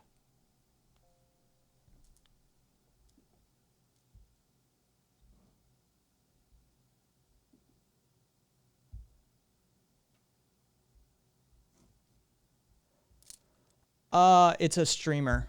Mitray. Plastic Pill is a streamer. He does like, I think somebody posted one of his videos to shared content the other day. I don't remember who it was. It may have been Taco, but he's not a streamer. I'm sorry, he's a YouTuber. Yeah, Taco did. Yeah, he does like 15 to 30 minute sort of bite-sized videos on a variety of philosophical, political science, and contemporary topics. I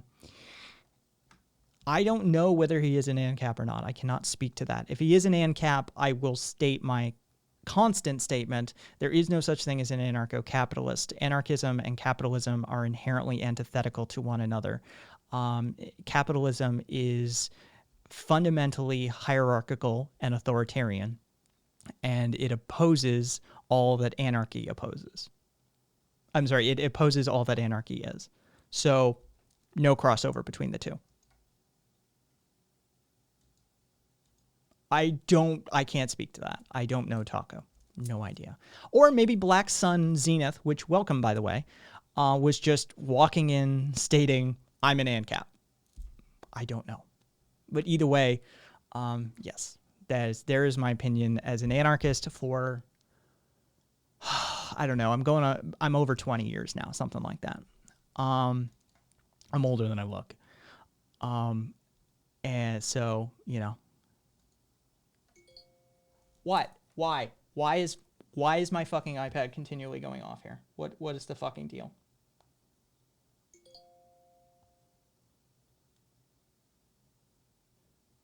All right. Well, guess what? You're getting put on silent mode. Just for fuck's sake.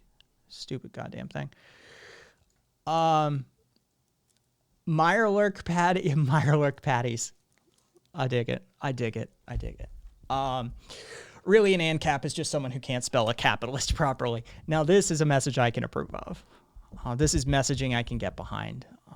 And clearly a Fallout fan. Although, I gotta tell you, I don't like the new Fallouts. I'm not a big fan of 4. 76 is a fucking steaming garbage pile as far as I'm concerned. But, you know, New Vegas, 1 and 2, that sort of stuff. But, welcome, Mirelurk.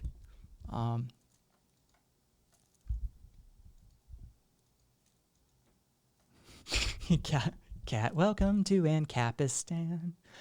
Capitalism violates the NAP, so internally consistent ideologies are not for sale.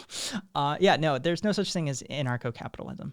It doesn't exist. It's a misnomer, and it's just two unresolvable ideologies that are in constant conflict with one another. It's not a thing. ANCAPs are just sort of free market libertarians in disguise. Yeah, neo-feudalists work. You know, that works as well. There's a few that you could probably peg them with. I don't know. You can dress whatever you want. Go for it.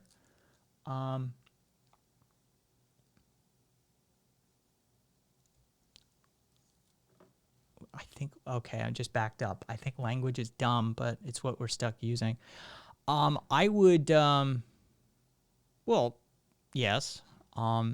But until you're ready for the fully transhumanist hive mind, which, don't get me wrong, I'm down for, we are stuck with it.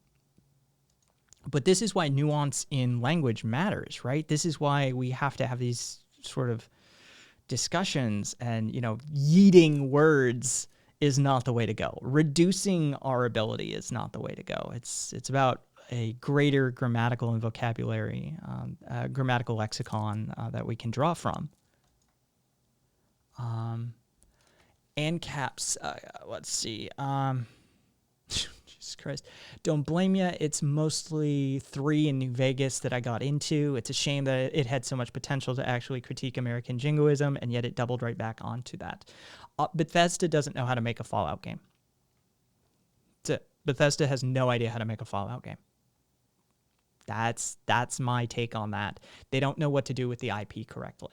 They don't, you know, they have no idea how to handle the various statements therein. So I feel you on that, Mirelurk. But hey, maybe there's hope now that, you know, Microsoft owns them all, that we'll get a Fallout New Vegas 2 made by the people who should make it, rather than fucking Bethesda. Who knows?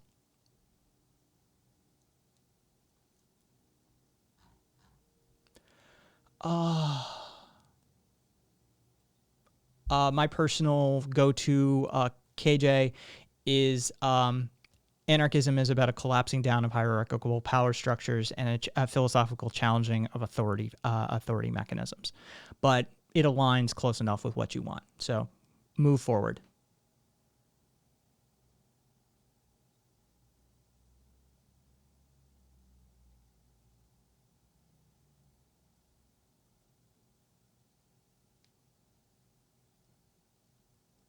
You're a librarian and a teacher, Mitre. Of course you don't understand that.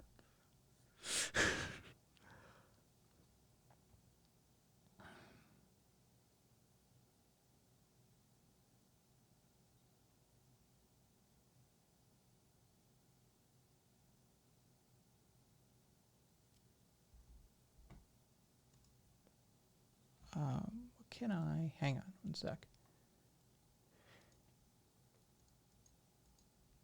Oh, you weren't here. Okay, so you weren't here for... Families are communistic.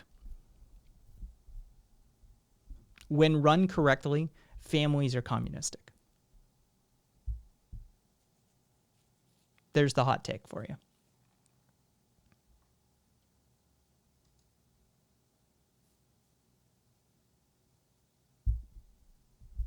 Well, my definition is informed by the likes of Bakunin and Stirner and Chomsky and Bellamar. How is your definition of anarchy informed?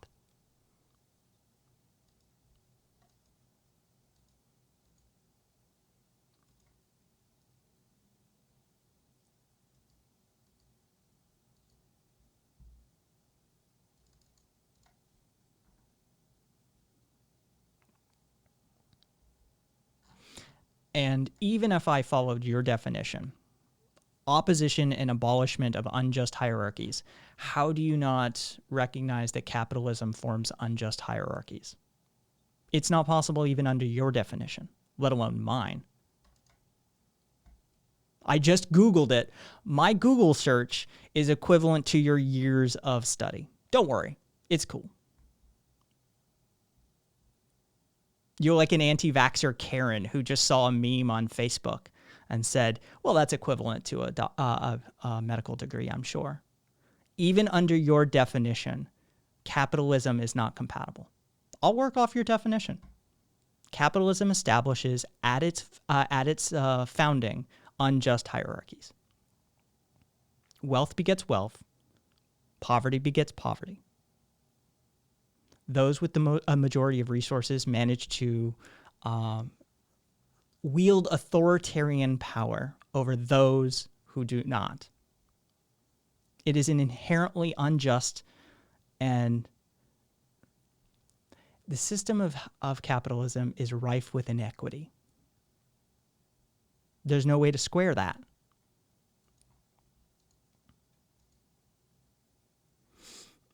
Okay, so like what I'm trying to convey is that what Trump says has more weight than the words he uses. Oh, no. That's old school, like, drama. It's not what you say, it's how you say it. So I don't disagree with that, Raka, one bit. You know, 82% of people will believe that if you deliver the statistic with confidence, and, you know, that. No, I don't disagree with that at all.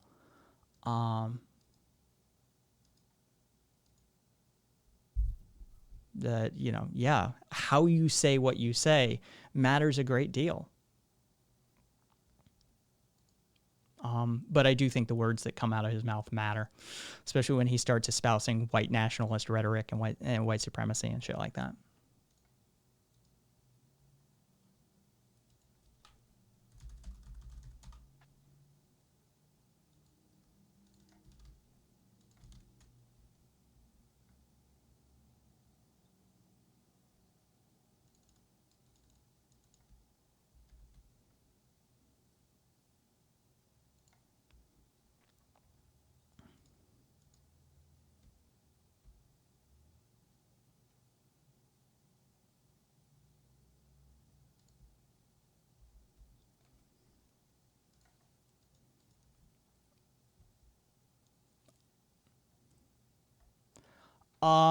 You know, I just say I search for it.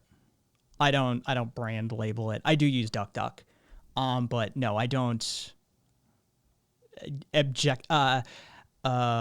objectivize that. It's fucking weird. Like, you search for it. I love Vermin. Like, look, ideologically, we don't align on a whole bunch of stuff, but as sort of a spoiler candidate, as a guy who's there as a constant thorn in the side of people, who is there just to point out the absurdities of the system, I adore Vermin. Plus, we're both from New England, so, you know, regional solidarity. But yeah, I love the guy. I think he's hilarious.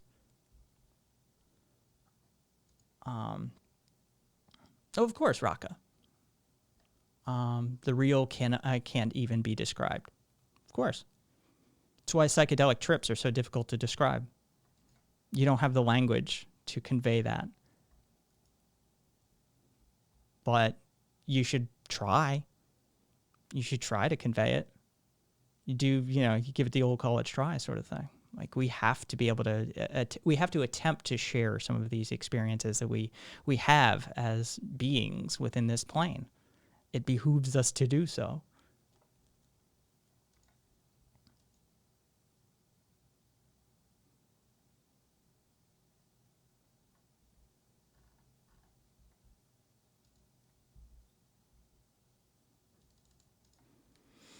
KJ, read How to Be an Anti-Capitalist in the 21st Century by Eric Olin Wright.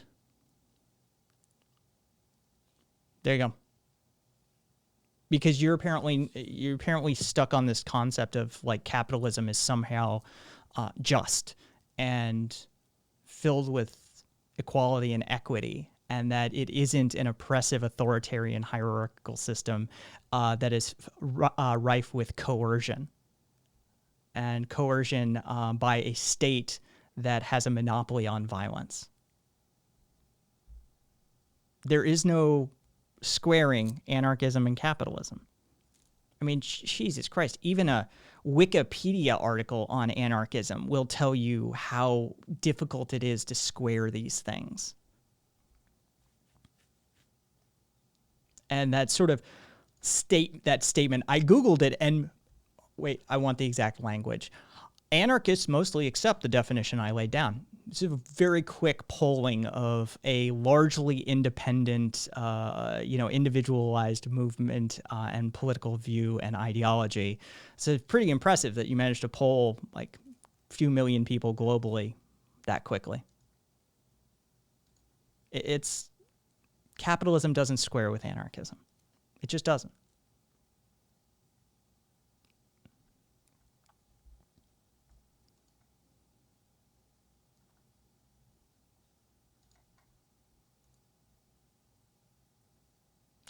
You mangled that sentence so magnificently that I'm not entirely sure what you're asking.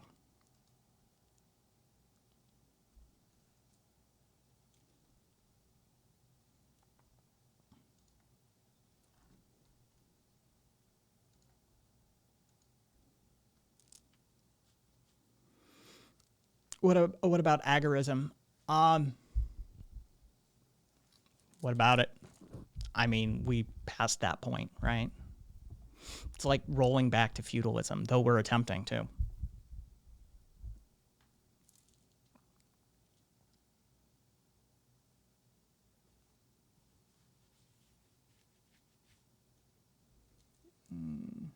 I need...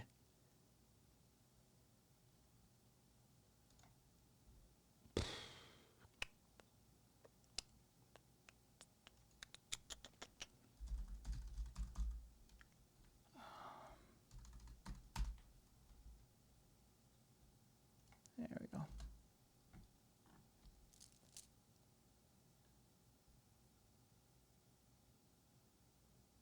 Ugh. All right, so...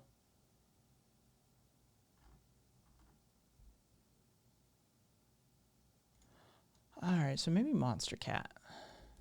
Maybe Monster Cat. Oh, that's not much.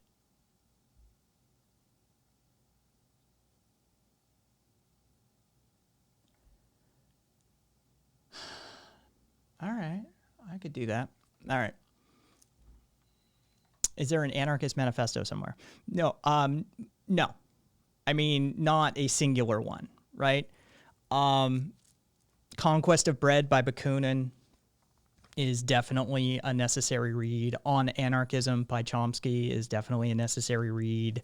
You got to read, fuck me, there's so many people. I mean, you got to read Emma Goldman, you got to read Stirner, you got to read, in my opinion, Bellemare, you've got to read Marshall, you've got to read, I mean, if you want like a near comprehensive telling on Demanding the Impossible on the History of Anarchism by Peter Marshall is probably the way to go. It's like 800 odd pages, and it's going to cover a ton of people.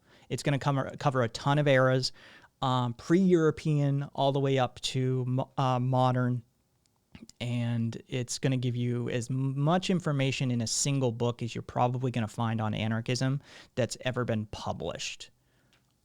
So yeah, I would recommend Marshall's Demanding the Impossible. Yeah, Blair. Godwin's in that category. But again, if you want to know more about all of these people, read Marshall, Demanding the Impossible, and you'll get stuff on almost all of these people. Timmy, salam alaikum. Malaikum salam. Sorry. See? Took me longer last night.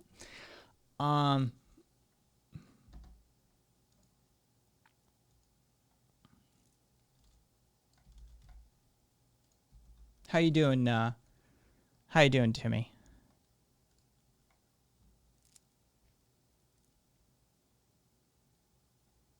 I have no opinion on McQuinn. Novatore was wasn't he nihil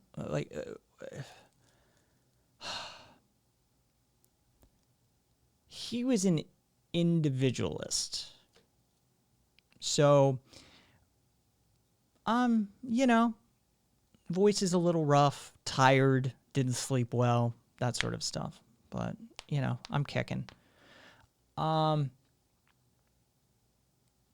work. I have no opinion on McQuinn. Novatore, we would have differences. I'm not an anarcho-individualist, and Novatore was. So we're gonna have some discussions, because anarchism without community and solidarity is iffy. Cat, inject that German nihilistic individualism straight into my veins.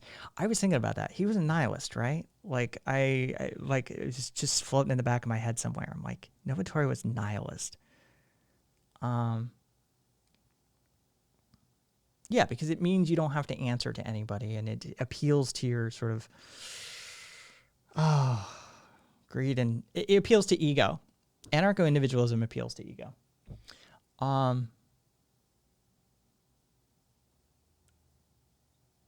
Dude, I'm down for being the Borg. I don't give a shit. Dude, that hive mind shit seems interesting. Sure. In our science fiction, it always plays out poorly, but maybe we can do it right. Oh, Jesus Christ.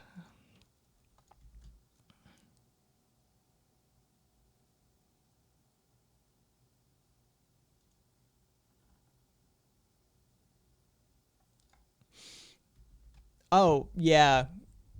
I mean, if you're into who brought up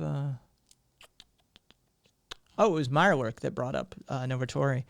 Yeah, I mean, he's influenced by Stirner. Like, that's, if you want to know more about Novatore, read Stirner.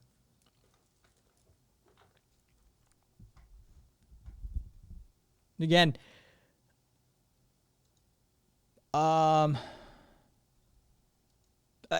okay, so here's the thing.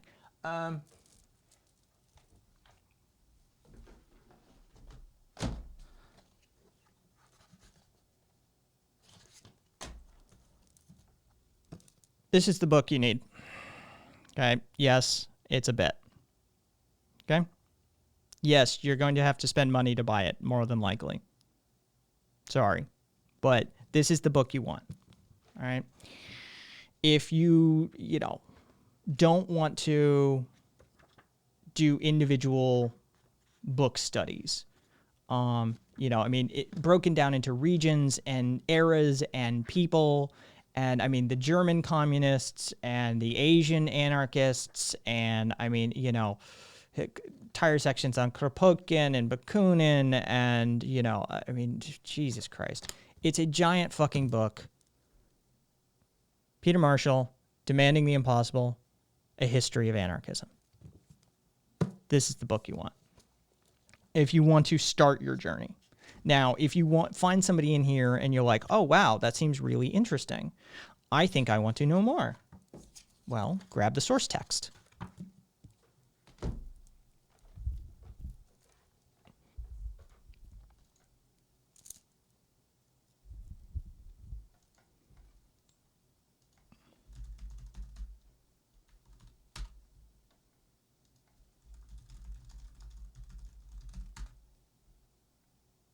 Demanding the impossible is not in the anarchist library.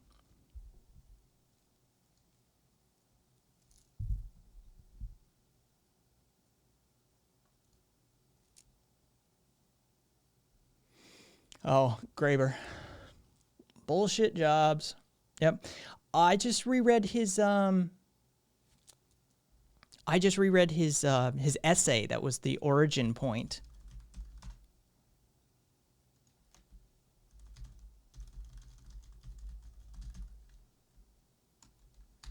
For that entire book.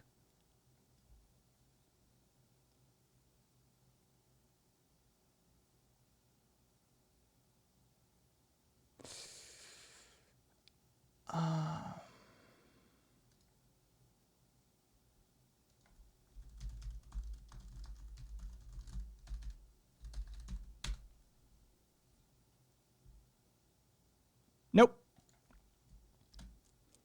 No, Taco. I told you. You're probably going to have to buy the book. It's not in archive.org's book collection either. It's not something people readily pirate and deal with. So I would recommend the Firestorm Co-op for books if you're in the U.S. A nice anarchistic book collective. That's who I got mine from. But feel free to choose a group of your own choosing, as it were. Hang on one sec.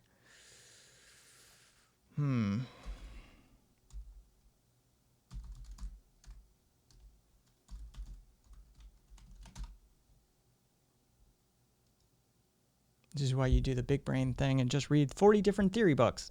Yeah. Nobody's doing that, Cat, including yourself.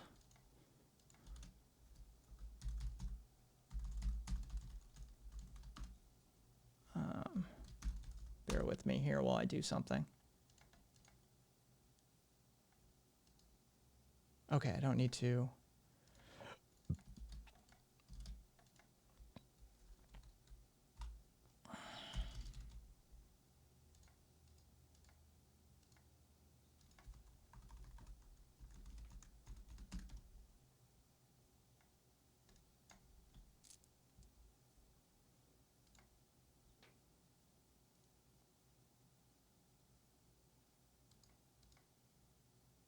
All right, let's try this.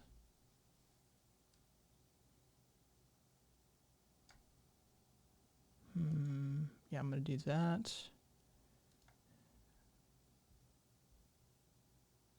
I slept better as a shit lib. I like that, Taco.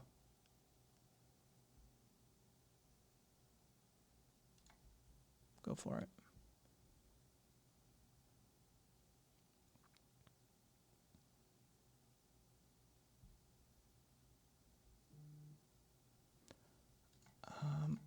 Oh, Jesus Christ.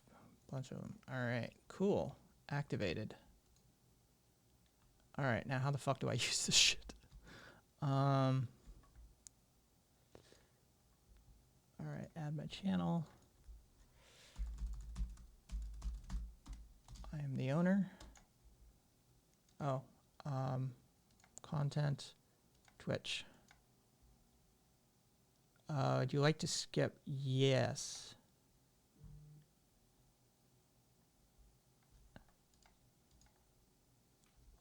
All right. Jesus Christ, just getting bombarded. All right.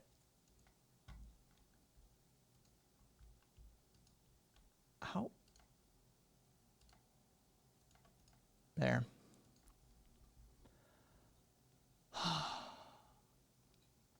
Okay, status, good to go. So, how do I use this?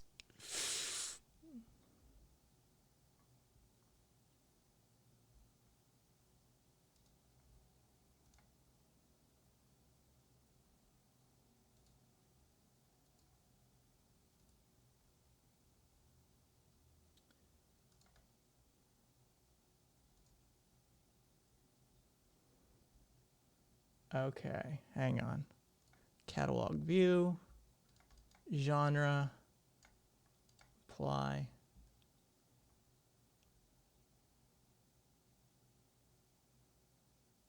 All right, let's try just something.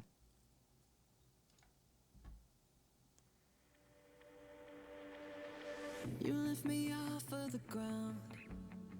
I close my eyes and I wait for the come down. I used to live in the now. Now I'm wiser to think that we are bulletproof. Teens with thicker skin, now we just bruise. We were hopeless and we're hopeless now, but I remember. Interesting. We threw our face in the air. Apply. I remember when we were kids, never scared, yeah. Interesting. Dark, we used our hearts to guide us. You showed me you care, and I remember. Yeah, I remember.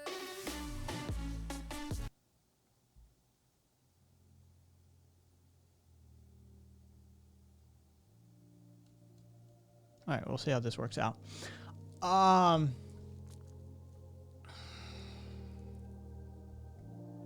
I just added the channel to some music licensure system, so I can play some fucking music. Now, whether the music lives up to Meat Tray's expectations, I assure you it will not.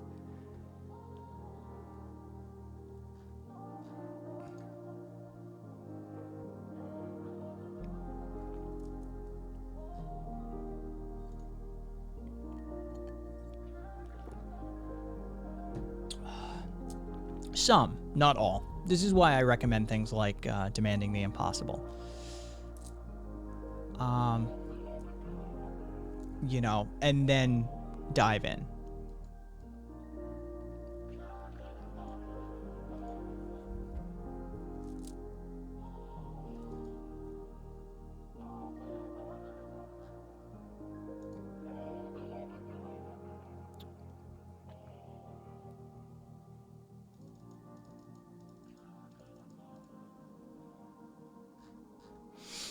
You need to read How to Be an Anti-Capitalist in the 21st Century by Eric Olin Wright. That's my statement to you, Kay. It's 180 odd pages, and it gets into how and why and the arguments against capitalism. And it bypasses a lot of the moralistic, which you seem to be having a problem with, and goes to sort of a brass tacks. So, yeah, I would recommend that book. Ugh.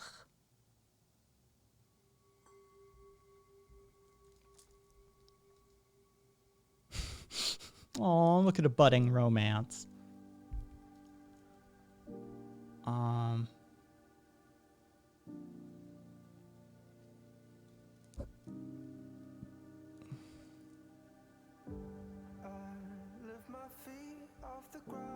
they all? Okay, so like I'm gonna have to play with these fucking genres.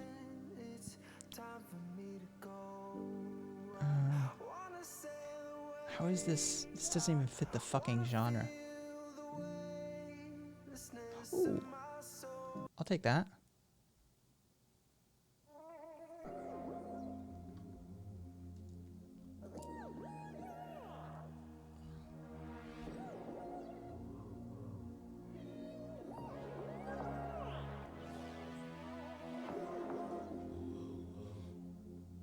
Oh, I need to...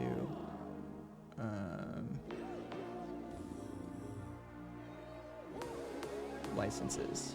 There we go. Add a channel.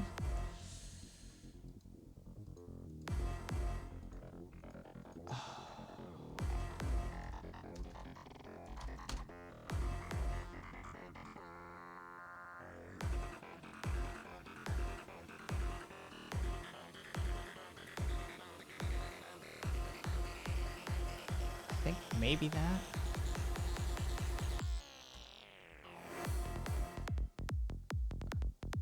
I think that's how I do that with that one. Got it. We'll see.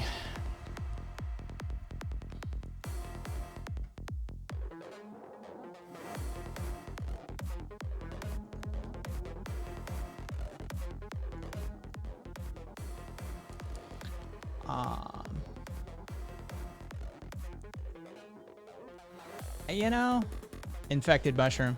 What can I say? It drew me in. I got nothing here. I'm gonna fucking see the stuff I'd want to play. I can't play.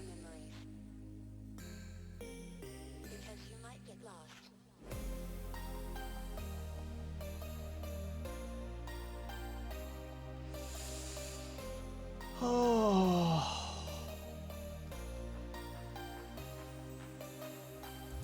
Yes, it was Psytrance. You are spot on the genre, Taco.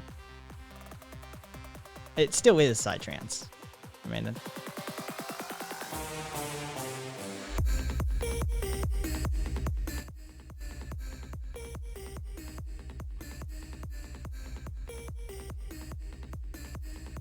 you know, I saw Infected Mushroom as something I can play that I'm covered by. Like, it's licensed, it's cool. Oh, look.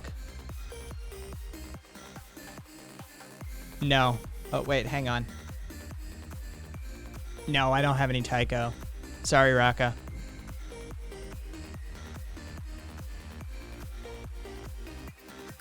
Yeah, well, we don't have a lot of choice here, boys. So you can't get too picky. Unless you want to pay for a multi-$1,000 radio play license for a whole host of shit. We're stuck with this.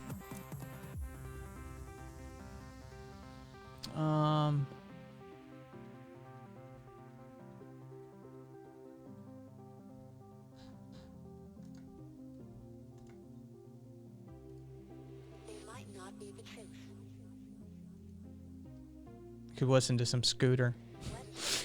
That shit isn't licensed. Holy shit.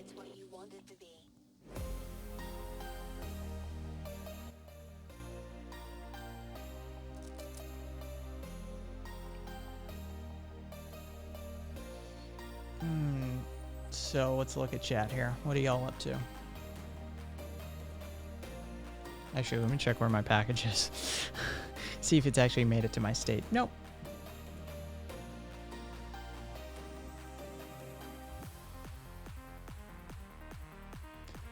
Hers is Monster Cat as well. Oh, no, actually, she plays directly off of her own music library, some of which is so obscure that the licensing system by, I forget who handles the Twitch licensing, music licensing, it won't even pick it up. But ultimately, she doesn't give a shit. That's how she gets away with it. She doesn't re-upload to YouTube, and she doesn't care if it gets caught in the clips. So she's just ambivalent to it as a whole. But yeah, a lot of the music she plays is not even within the realm of the licensing system. So that's also a part of it. All right, I'll take him, Cat. Let's do it.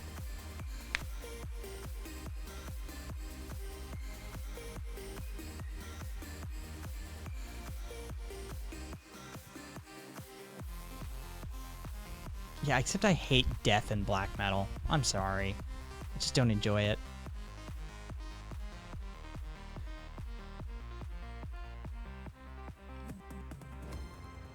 Again, How to Be an Anti-Capitalist in the 21st Century by Erik Olin, O-L-I-N, Erik, E-R-I-K, Olin, O-L-I-N, Wright, WRIGHT. How to be an anti-capitalist in the 21st century.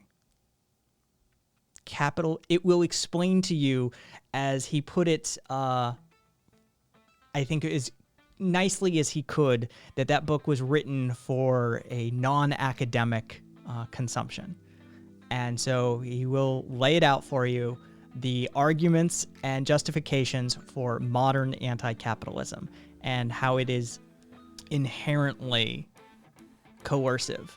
It is inherently violating the non-aggression principle. It is antithetical to an anarchistic point of view.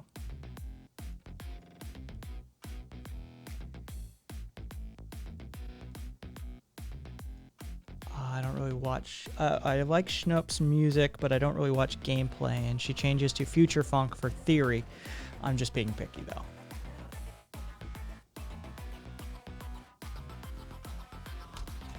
Oh, we're back on Infected Mushroom. Jesus. Okay, Kat, hang on, I got your fucking link. Ulguva tuule ja rajude kostel, kirjutab suur egoismi apostel. Tiheda käekirjaga katab lehti, mees, kelle jaoks ajalugu ei kehti. Põvelev leek maalib kollakaks naha, aeg-ajalt küünla pealt niriseb paha. Valleri Vallera niriseb maha, Valleri Vallera niriseb maha. Ma elan vaid endale, võitluses enese teostuse eest. Tean, et ainsaks reaalsuseks olen ma, maailm on muu vabandus. Stirne sinna austame ja elagu süüame, igal pool ja alati austame. Stirne sinna austame ja elagu süüame, igal pool ja alati austame. Riik, õigus ja seadused, perekond, usk ja moraal, ühiskond, need on viirastused vaid, illusioon, isiksuse teaduses. Stirner sinna austame ja elagu süüame, igal pool ja alati austame. Cat with the esoteric delivery for sure. Veniscond, Max Stirner, a Estonian ego punk song about Max Stirner. Interesting.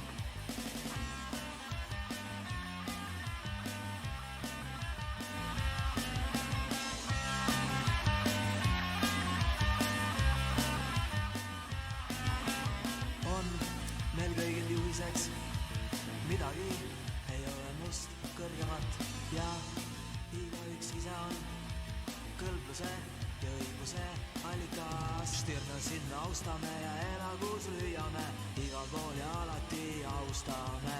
Stirner sinna austame ja elagu süüame, igal pool ja alati austame. Jah, täiuslik ühiskond meie jaoks on egoistide liit.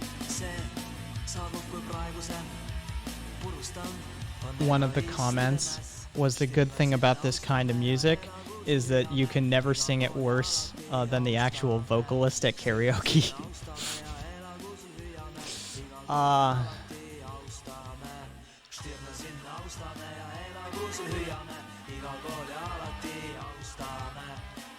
Sinna austame ja elagu süüame, igal pool ja alati austame.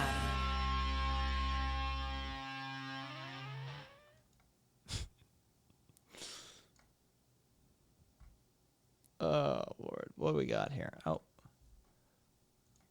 Oh, we got the, yeah, we'll see. You got the gaming crew.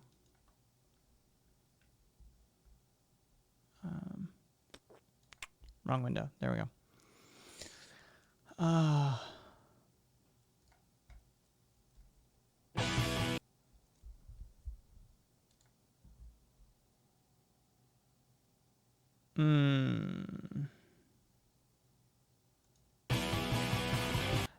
This is an actual record label attached to it.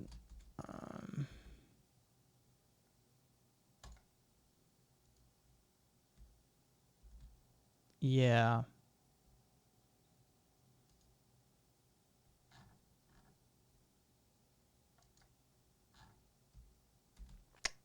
I'll save it. Yeah, especially since I'm now exporting the Twitch stream over to YouTube, just to have an archive. So we will. Yeah, I'll hang on to it. Let me try.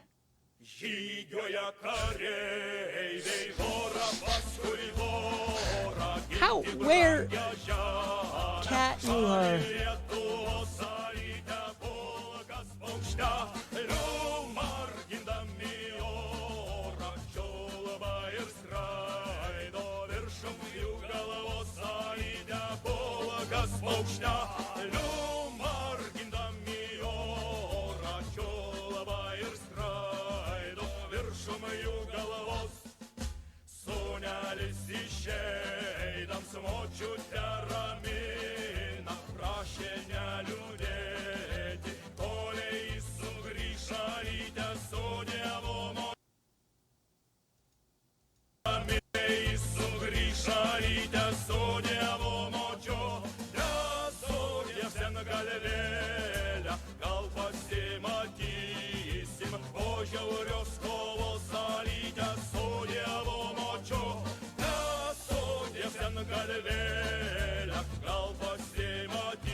Watch, this is what I get the copyright strike for.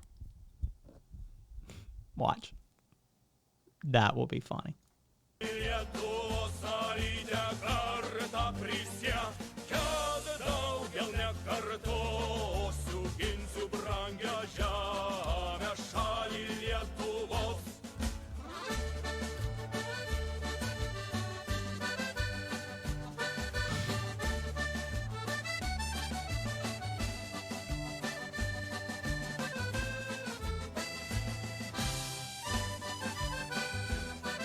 Nothing says I'm gonna shoot some Soviets like a fucking accordion solo. Oh, that is, I don't even know how the fuck half the time you find some of this shit, Cat.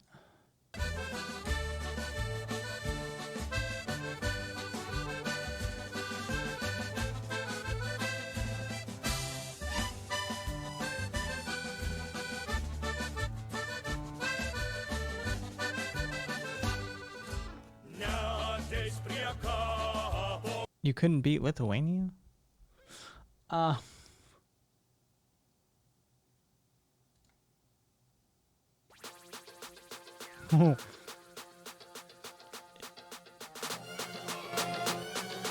no, we're doing some Bollywood inspired shit here.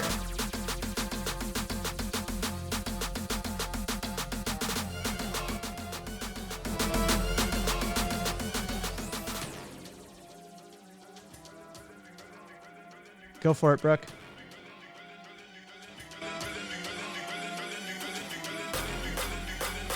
It's called Bollywood Stunna.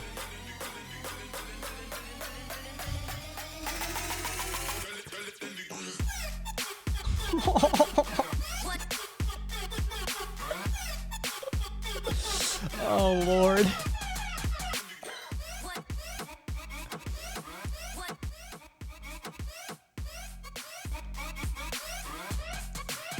It makes me think like if a Bollywood movie contracted Skrillex to do their soundtrack.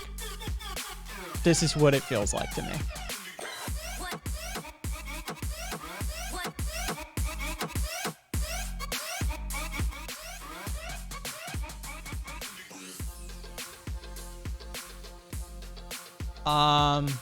App, desktop or phone, and Android or iOS.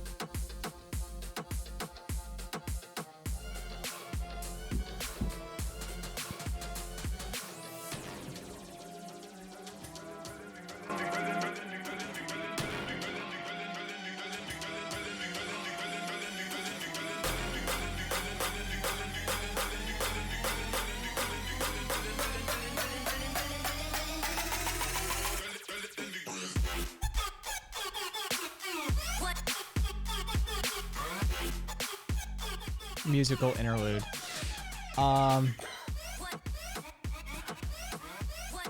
Okay, so when you slide the screen to the right, Brooke, and you get the Proudly Radical listing with all of the channels, there should be three dots up near where it says Proudly Radical. When that comes up, look for the notifications icon, should be third from the right, and check the server notification settings on the screen that comes up. You may have to re-enable mobile push notifications. You may have to toggle it over to all messages rather than only app mentions or nothing. And then individual channels can be muted as well. So start with the server notification settings that I just described how to get to, and we'll go from there.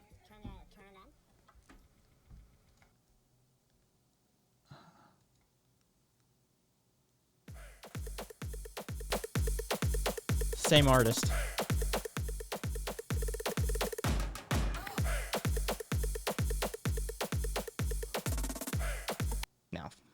No, I just can't.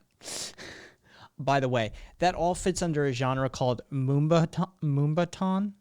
All right, let's go for some synthwave. Yeah, it does.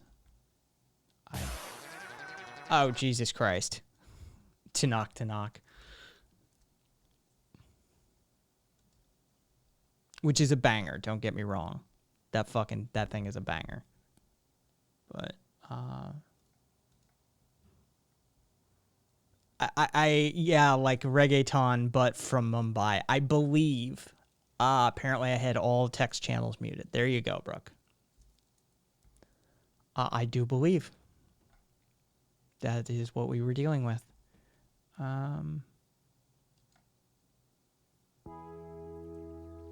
Synthwave.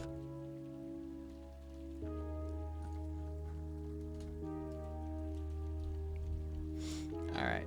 I think with that, Eurobeat shall be the sound of the revolution.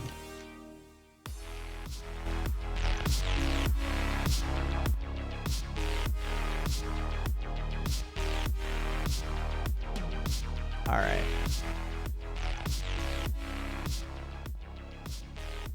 All right, so we had our fun with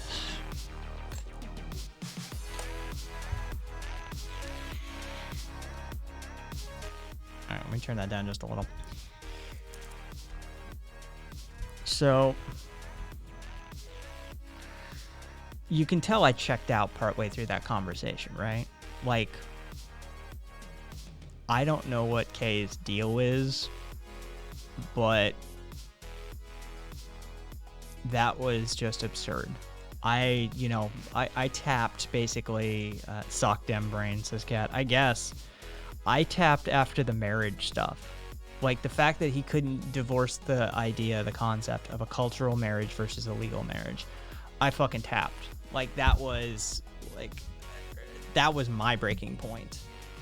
And then the sea lioning, the fucking like constant, like, well, you find this for me sort of shit.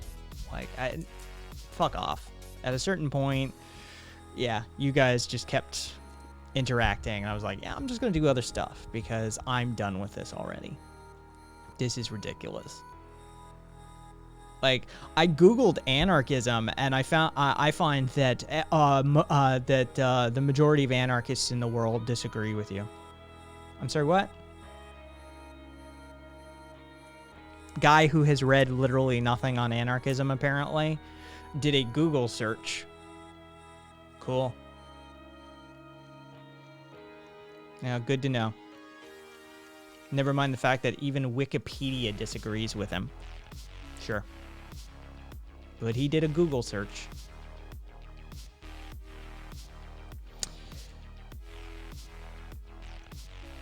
If only he knew the levels of anarchist infighting. It's just like economics, right? Which school do you ascribe to? Which person within that school do you ascribe to? Which era of that person do you ascribe to? It's you know, and to make such a blanket statement in such a, oh, just casual way of like, I did a Google search and here's a blanket statement. Jesus Christ. And to unironically say I Googled it. And damn anarchists, they ruined anarchism. Isn't that always the way though, Taco? Isn't that always the way?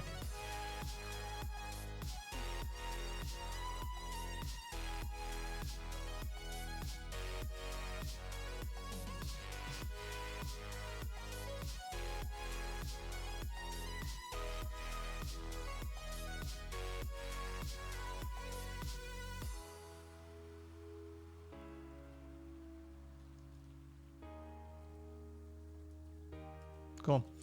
All right, I am going to...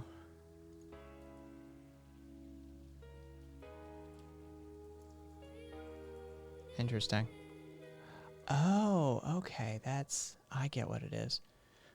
Protest update. Still protesting?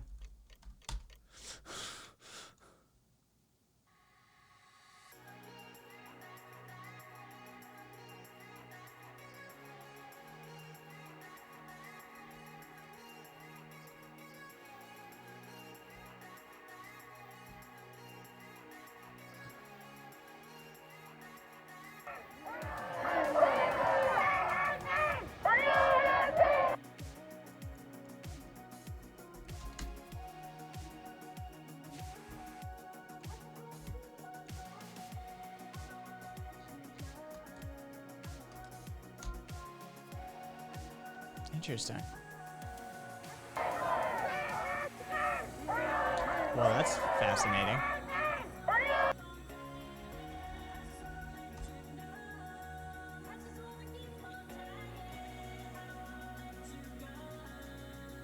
That's why. It literally blacks the entire screen.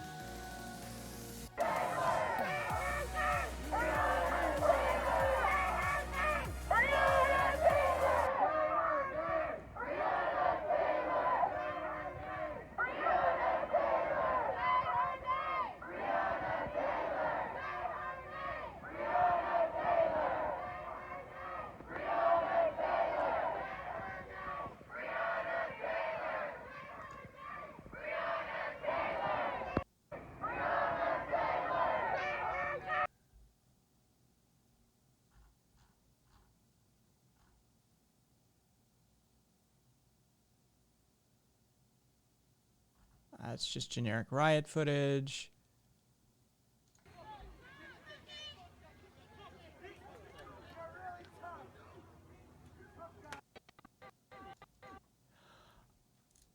That's an LRAD.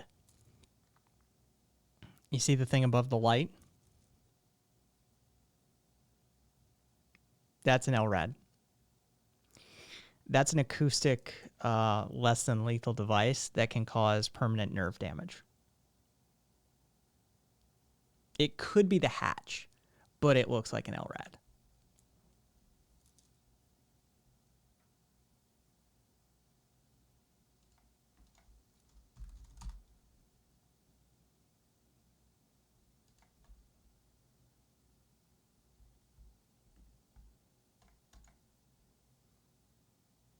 It's a bit thin, but I see... Yeah, I mean, there is structure right here, which is where that would go. I'd prefer to see the front of it, because it's not like a satellite dish. It doesn't have the receiving parts, right? It is just a projector. Long-range acoustic device, by the way, is what I'm talking about is an LRAD. It is thin. It could be the hatch, but I'd like a front view.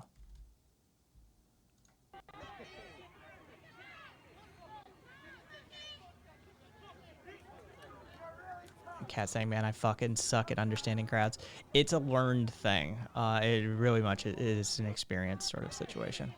It took me, I don't know, it was a while before I actually kind of was capable of doing that. By the way, here's the fucking so-called militia marching down the street. Weekend warrior motherfuckers.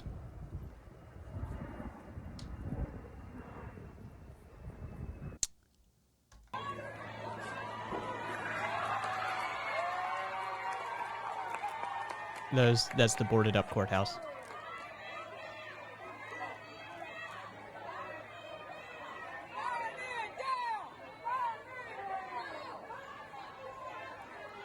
At one, I don't think it caught, but oh,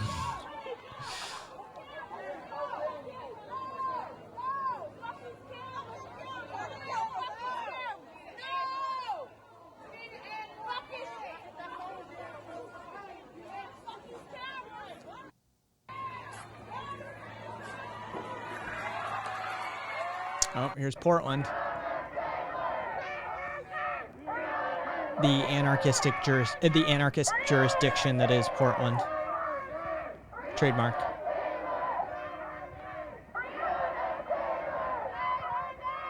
Interesting. Yep, solidarity protest out of Portland. All right. Oh, we got DC checking in.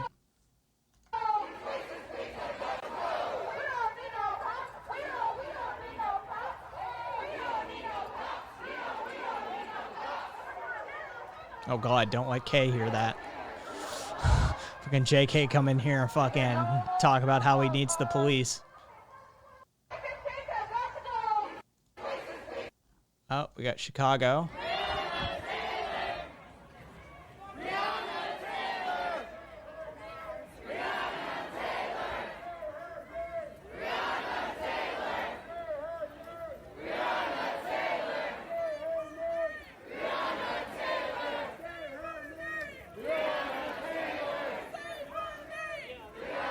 This is my thing with protest chants.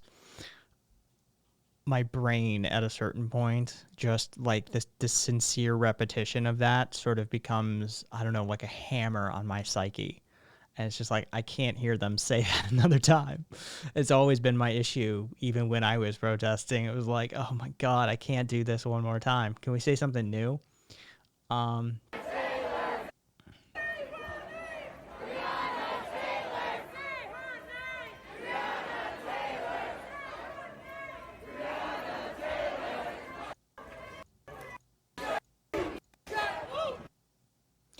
Right, like bring back the Wobblies singing songs and shit. I agree. Curio, hey, what's up, man? Yeah, I'm with you, Mitre. Like bring back some like the old school protest songs and shit like that. Oh God. Yep, and New York has turned it into a block party.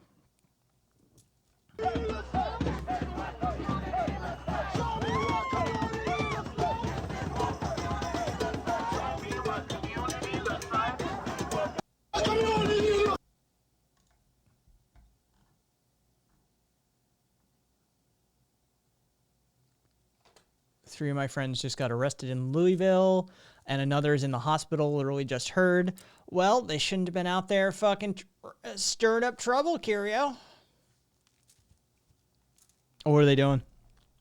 Just happen to be innocent bystanders, like I'm guessing. Like just they were there.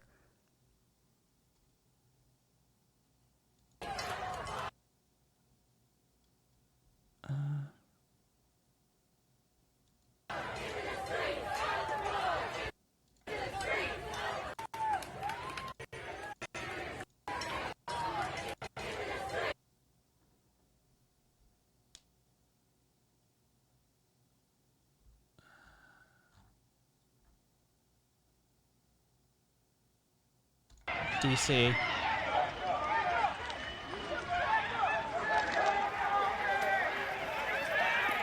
Yeah, it seems.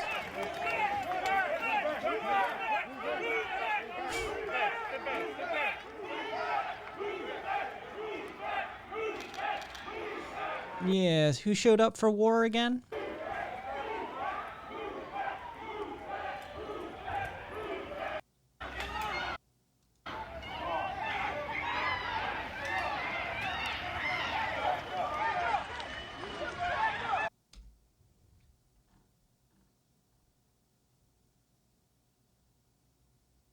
Another Chicago. State Capitol.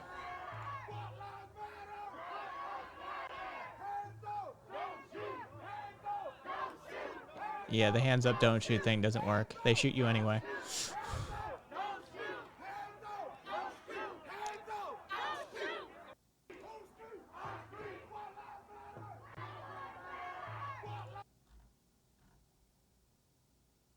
Ooh, Manhattan Bridge takeover.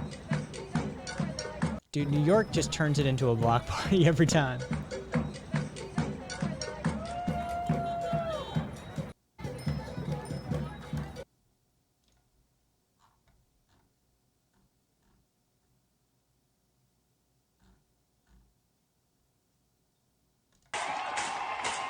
More DC. Literally no Mishray.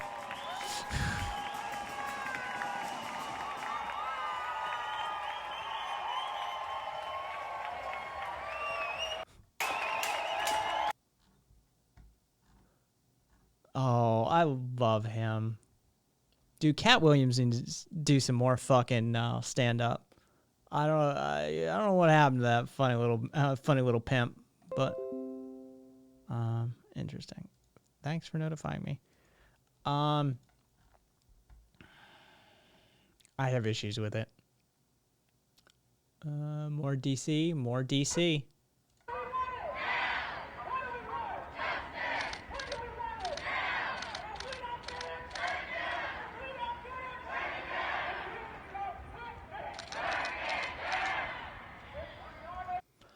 I mean, there's a group of individuals marching through Washington, D.C. right now yelling about burning it down. Just saying. Ooh, there's L.A.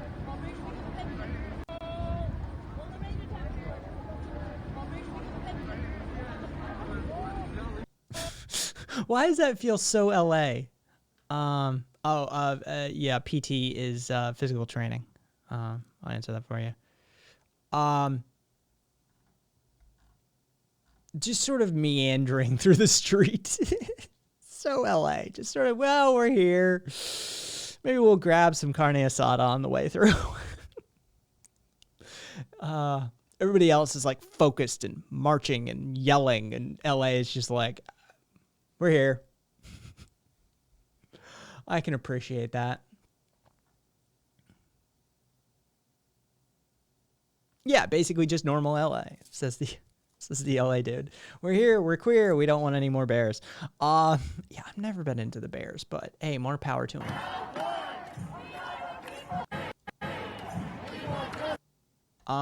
I'm sure they're up to something.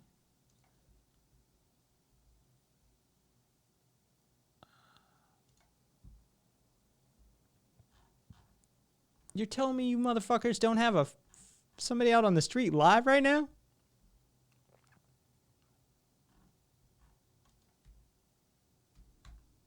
Wow. That's weird. I love that we are the people, but yeah. Oh, yep. More DC stuff.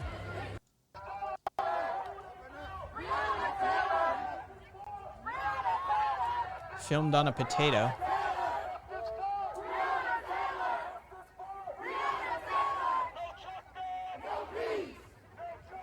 All right.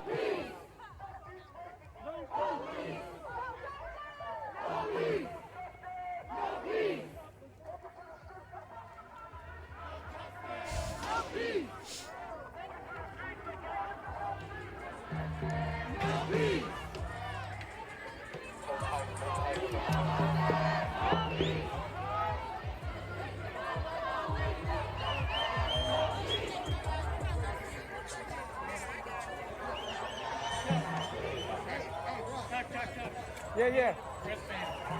Oh, give it to me. Something about a wristband.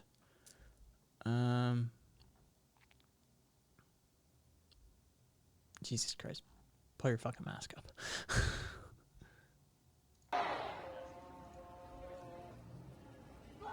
Oh, there's the White House. We keep us safe. We keep us safe. We keep us safe. Get all the murderers. Watch each and every one of Is he in the bunker again? Did he bitch out and go to the bunker?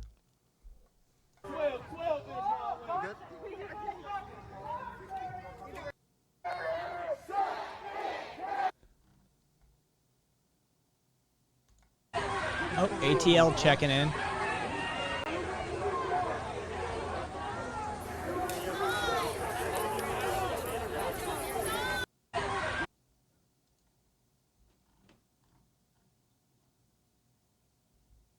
Brooklyn.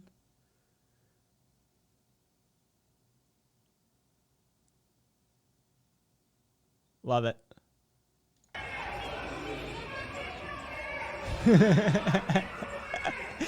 The future is now, old man.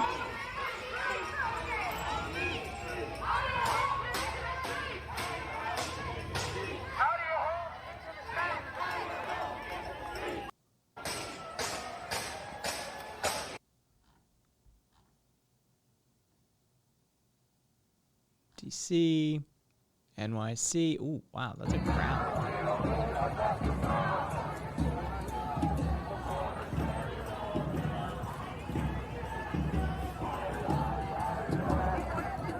I like this. This I approve of. Oh man, I wish I had a longer clip of that.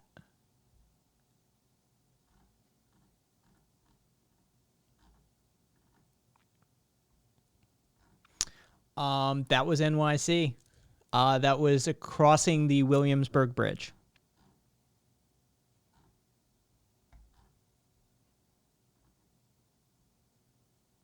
Exactly. There was music. There was rhythm. There was coordination. I dig it like that.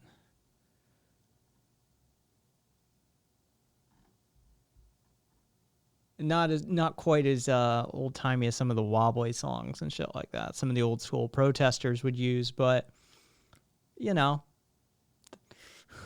they got the spirit.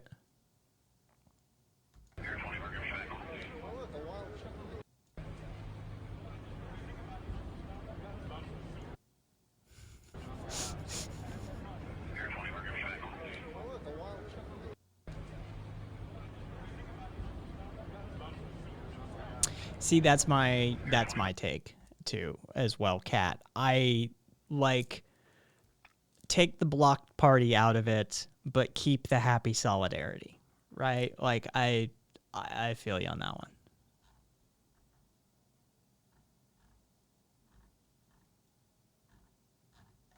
one. Snap! Somebody's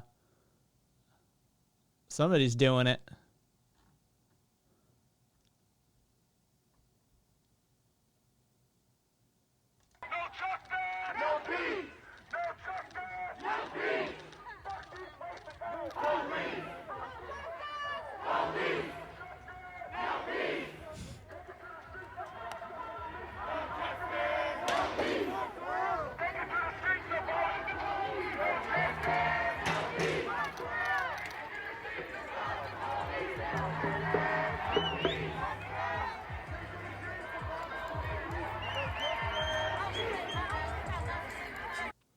Here's my hot take. You know what needs yeeted from the lexicon is meme. The Zoomers and some of the younger millennials abused the word, and now it means nothing. I want the word meme to go away. I want Dawkins' original memetics back. That's what needs yeeting, in my opinion.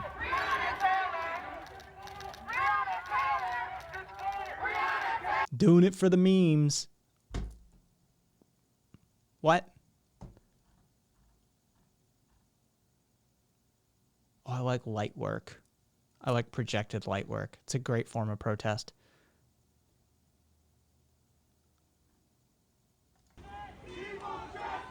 Here's 10 seconds of St. Louis. Dude, what is with all the Twitter videos being like 2 seconds long?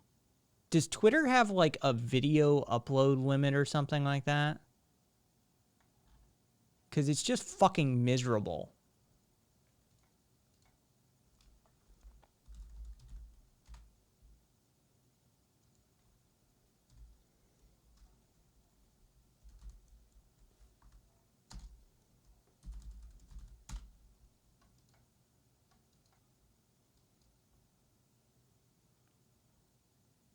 God, it's Bloomberg quick take. Sure, let's see it. Oh, well, if they have no commentary, then I'm okay with it. This might as well be the traffic report, Bloomberg. What are you looking at?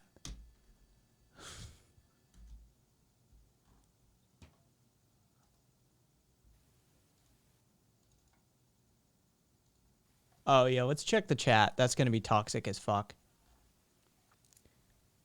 Kyle for chief of police.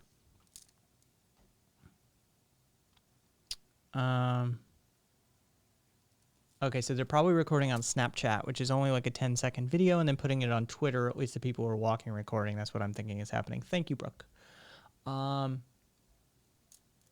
Take the chip. Oh, my God. Trump 2020. No lives matter. They're domestic terrorists. Creepy Joe. Vote for Orange Man.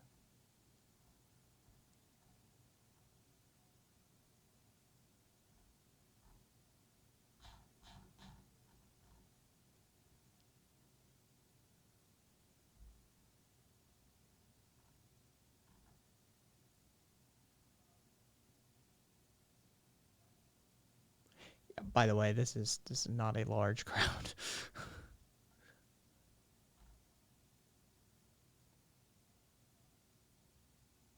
Holy shit. Look at this crazy shit. Their blood shows forth through their skin for all the murder they do. Mark of Cain. Oof.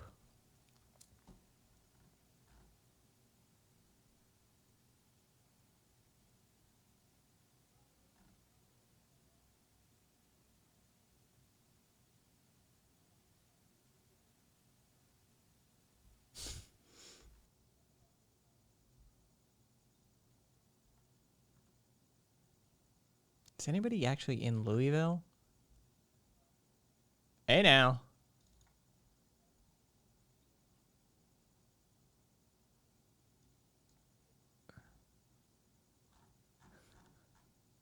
Yeah, these fuckers are smart. Chat disabled, comments disabled. That's like the one outside of the shit. Most fascists are like pissing themselves in fear over the protests. Why?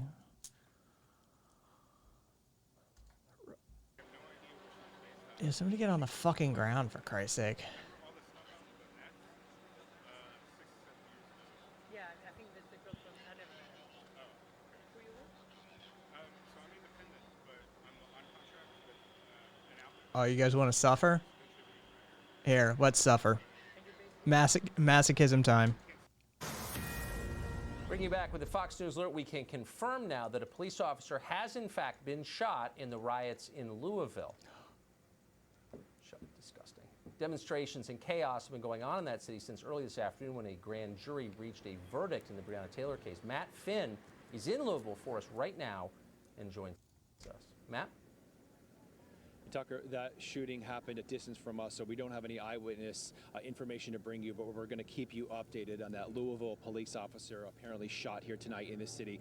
Happening right now, police have declared this area an unlawful assembly, and over the past hour or so, they've been coming...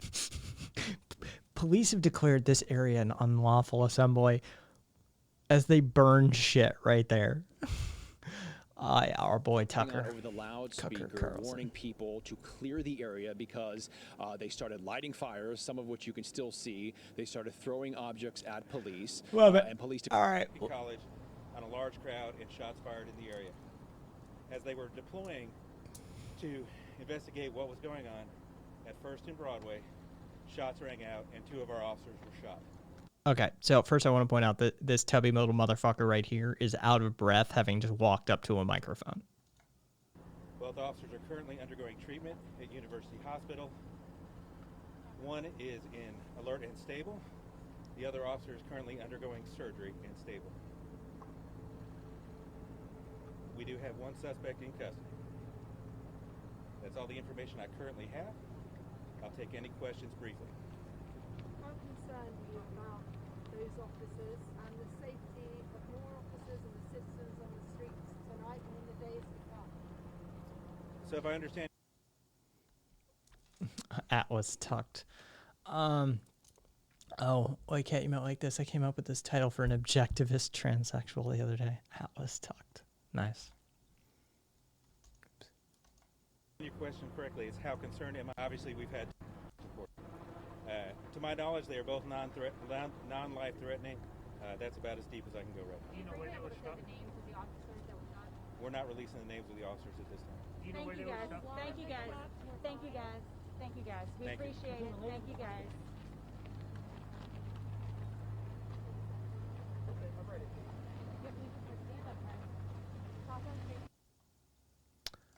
All right. So there's your update. People in the streets, protests are happening. 2 officers have been shot, but they're non-critical injuries in Louisville, and several of Curio's friends are arrested as a result. Not directly to the tied to the shooting, but nonetheless, we do know people in the community that have been, impacted.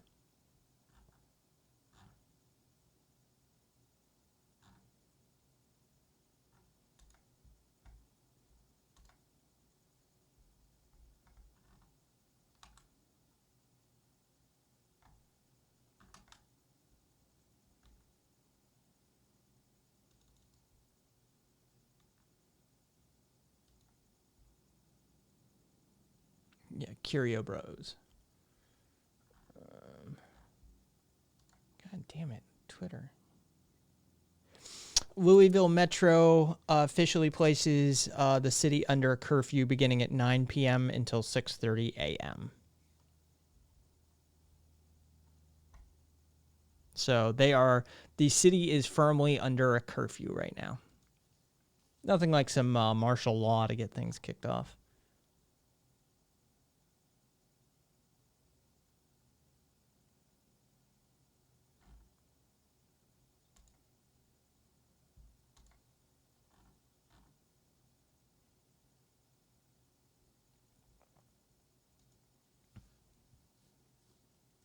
Oh my God, the curfew is about to happen everywhere again. Well, not in Las Vegas because we're not marching. There's like 3 people.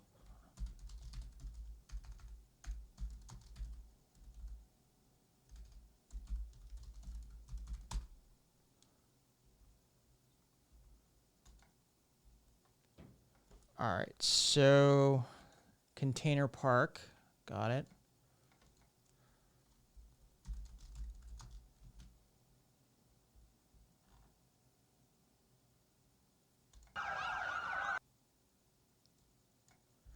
Columbus is so dramatic, one person will go out with a sign and they'll declare it unsafe. Interesting. A police motorcycle has been knocked over or just fallen over. I don't know which. I just want to look at this first and then I'll put it up.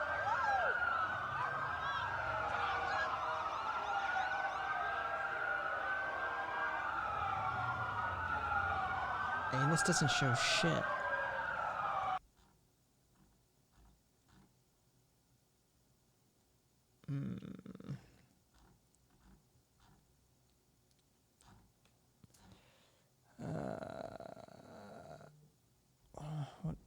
What?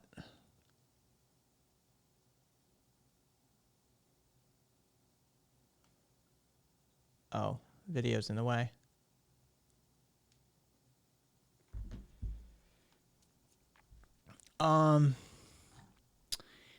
Okay, so here, hang on. Let me get it back.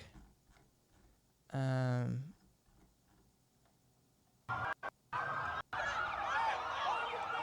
right. Copy.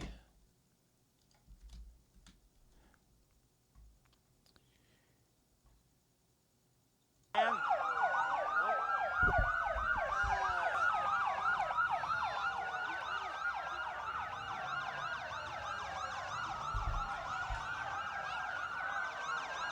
police motorcycle has been knocked over or just fallen over. I don't know which. Okay, so I think we can sort of see here. All right, so here is the contingent of protesters. Right here.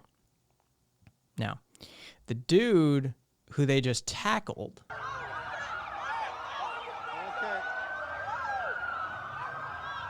may have knocked over a motorcycle. But as the dude on camera says, don't know, it seemed that it just fell.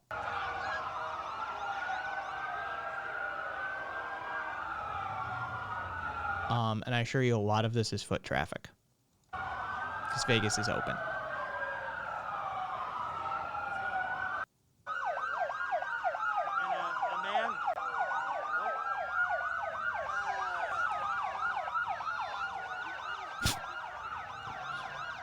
Are there any skinny cops? I'm sorry, I'm just going to put that out there. Why are they always fat? A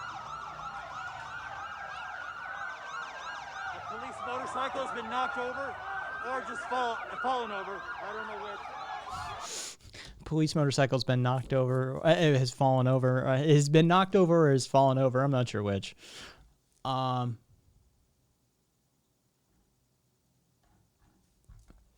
That's the only thing happening here. The report from the marshals is that approximately 50 people in Las Vegas protested. They gathered at Container Park, which is where we met the first time that the protest kicked off here. And it looks like that's the rallying point again tonight. You think they'd need to be in good physical health since it's supposed to be a physical job? Yeah, I know, right? Anybody remember the video from years ago? The dude hopping fences and doing like somersaults and shit while the cops try and chase him around? Yeah, it's like that.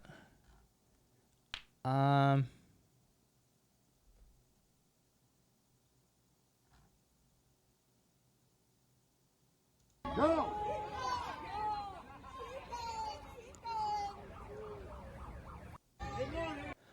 Kat, you're probably correct. And very, very sedentary, right? They sit in their vehicles all day. They stress eat, and they eat just shit food.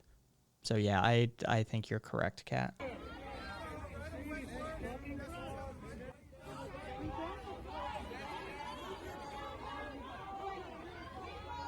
Go!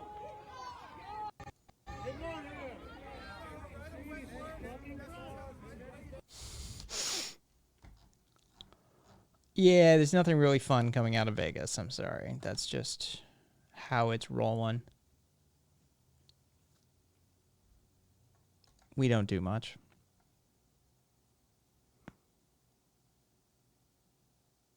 Oh, no, come on. The Las Vegas protest poster that's going around says, "No good cops, no bad protesters." Yeah, Metro don't play. I mean, the last time, fucking, they capped a dude here. Like, homies don't play that. Like, they just straight up shot it, bro. Like, and that's that. And that shit did make, like, national news. Like, that. People were like, oh my god, we just slip under the radar.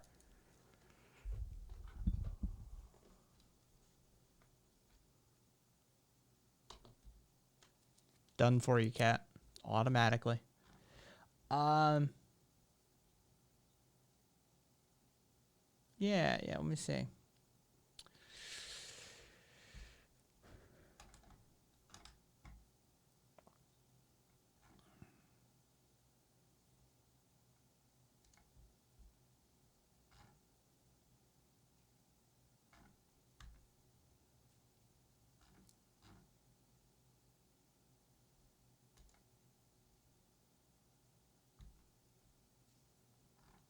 Yep, that looks to be about the...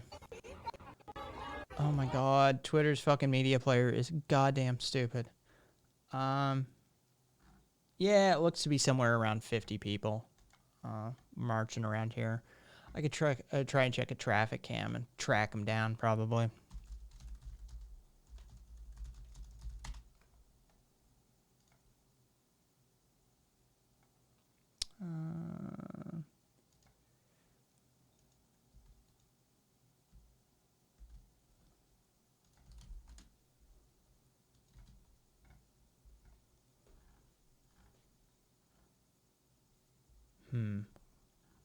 Okay, so they're coming from Container Park. They're headed towards... I don't know exactly where they're headed towards, quite frankly. Where was that video? Carson, right before 4th. All right. How are these ordered?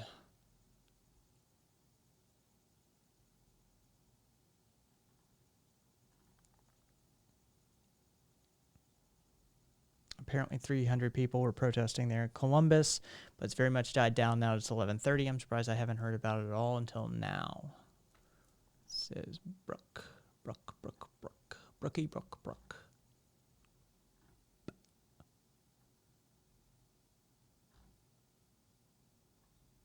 And yes, does your city have this? Like this is kind of insane, right? Like, can we mention how crazy this is, that this exists? And you better believe each one of them has a live feed attached. What do we got? J-Rose, Tyler Hero scored in double figures every game this postseason? He been putting in work for a young fella, but it'd also be a great day to arrest the cops that murdered Breonna Taylor. All right, let's play it. J-Rose, Tyler Hero scored in double figures every game this postseason? He been putting in work for a young fella, but it'd also be a great day to arrest the cops that murdered Breonna Taylor. There you go. I don't know who that was speaking, but as Kat put it into Kai speak, a sport ball thing that happened. How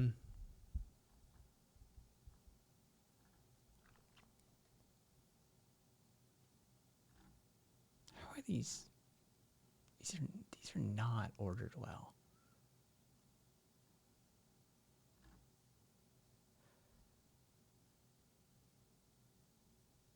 Yeah, that. I'm wondering about the ones that are temporarily unavailable, quite frankly. Yeah, I don't see any major protests on any of the streets. The Cosmopolitan, though. Looks weird. All right, well, I don't see any major protests in any of the major streets or intersections here in the town, in Las Vegas. And at most, I've seen... This is downtown. Where's that? That's right on the front of Fremont.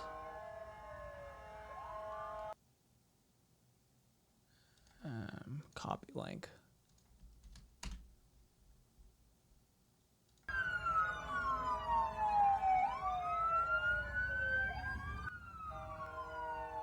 Yeah, this is right. This is literally at the Fremont intersection. If you head straight up this street, you get to the Fremont Street experience with the giant domed lights and stuff.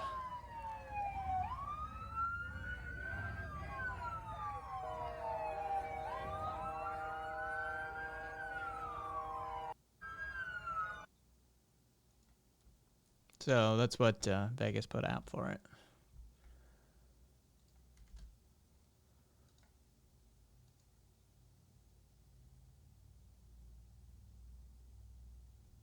That Fremont ceiling light display is pretty cool. Well, it better be. We spent millions of fucking dollars on it.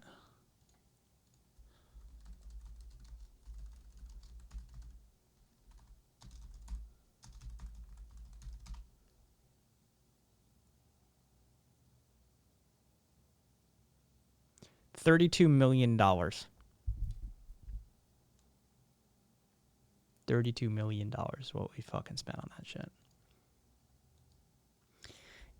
It's a 1,500 foot long, 90 foot wide video screen made up of 12.5 million LED lamps.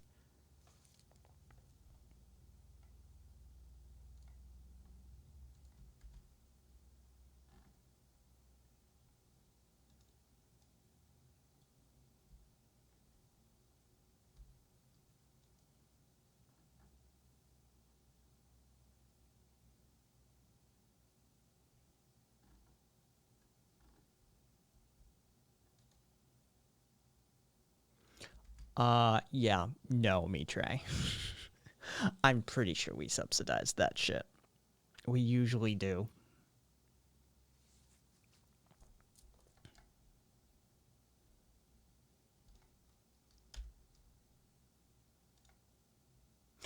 Hey, the camera managed to actually make it to Las Vegas. What a concept. I'm surprised it made it here, quite frankly. I'm surprised they didn't ship it to Cuba or something. Fucking Reading, Massachusetts to Nashua, New Hampshire to Cuba to, you know, Beijing. Bounce it around a few more times and then send it my way. What a fucking concept. All right, I'm gonna call it. Yeah, I'm gonna call it. I want to rest. I want to eat. I want to do other stuff. I think I'm gonna take an easy night. You know. Yeah, I'm feeling just like smoking some weed and like couch locking, just watching YouTube videos, like just video game streams and stuff. I kind of want to check out. If a boat docks at Cuba, they're unable to dock in the U.S. for 6 months. Oh, well, then that's definitely probably how they shipped my fucking camera, right? Dude. Like I mentioned earlier, I'm gonna, by the way, the export feature on Twitch is astounding. You can literally export your video over to YouTube channel, seconds. It takes a while for YouTube to process the video, but the data actually gets sent seconds, like minute at most. It was impressive to see how quickly the video went from the AWS servers over to the Google YouTube server farms. Thanks for making my day bearable. I don't know what I did, but I'm happy to do it. I'm glad I made your day a little more bearable, and you know, I'm glad chat could play their part as well. The budding romance between Taco and Meat. We're gonna have a pairing, and we're just gonna call him Taco Meat. So yes.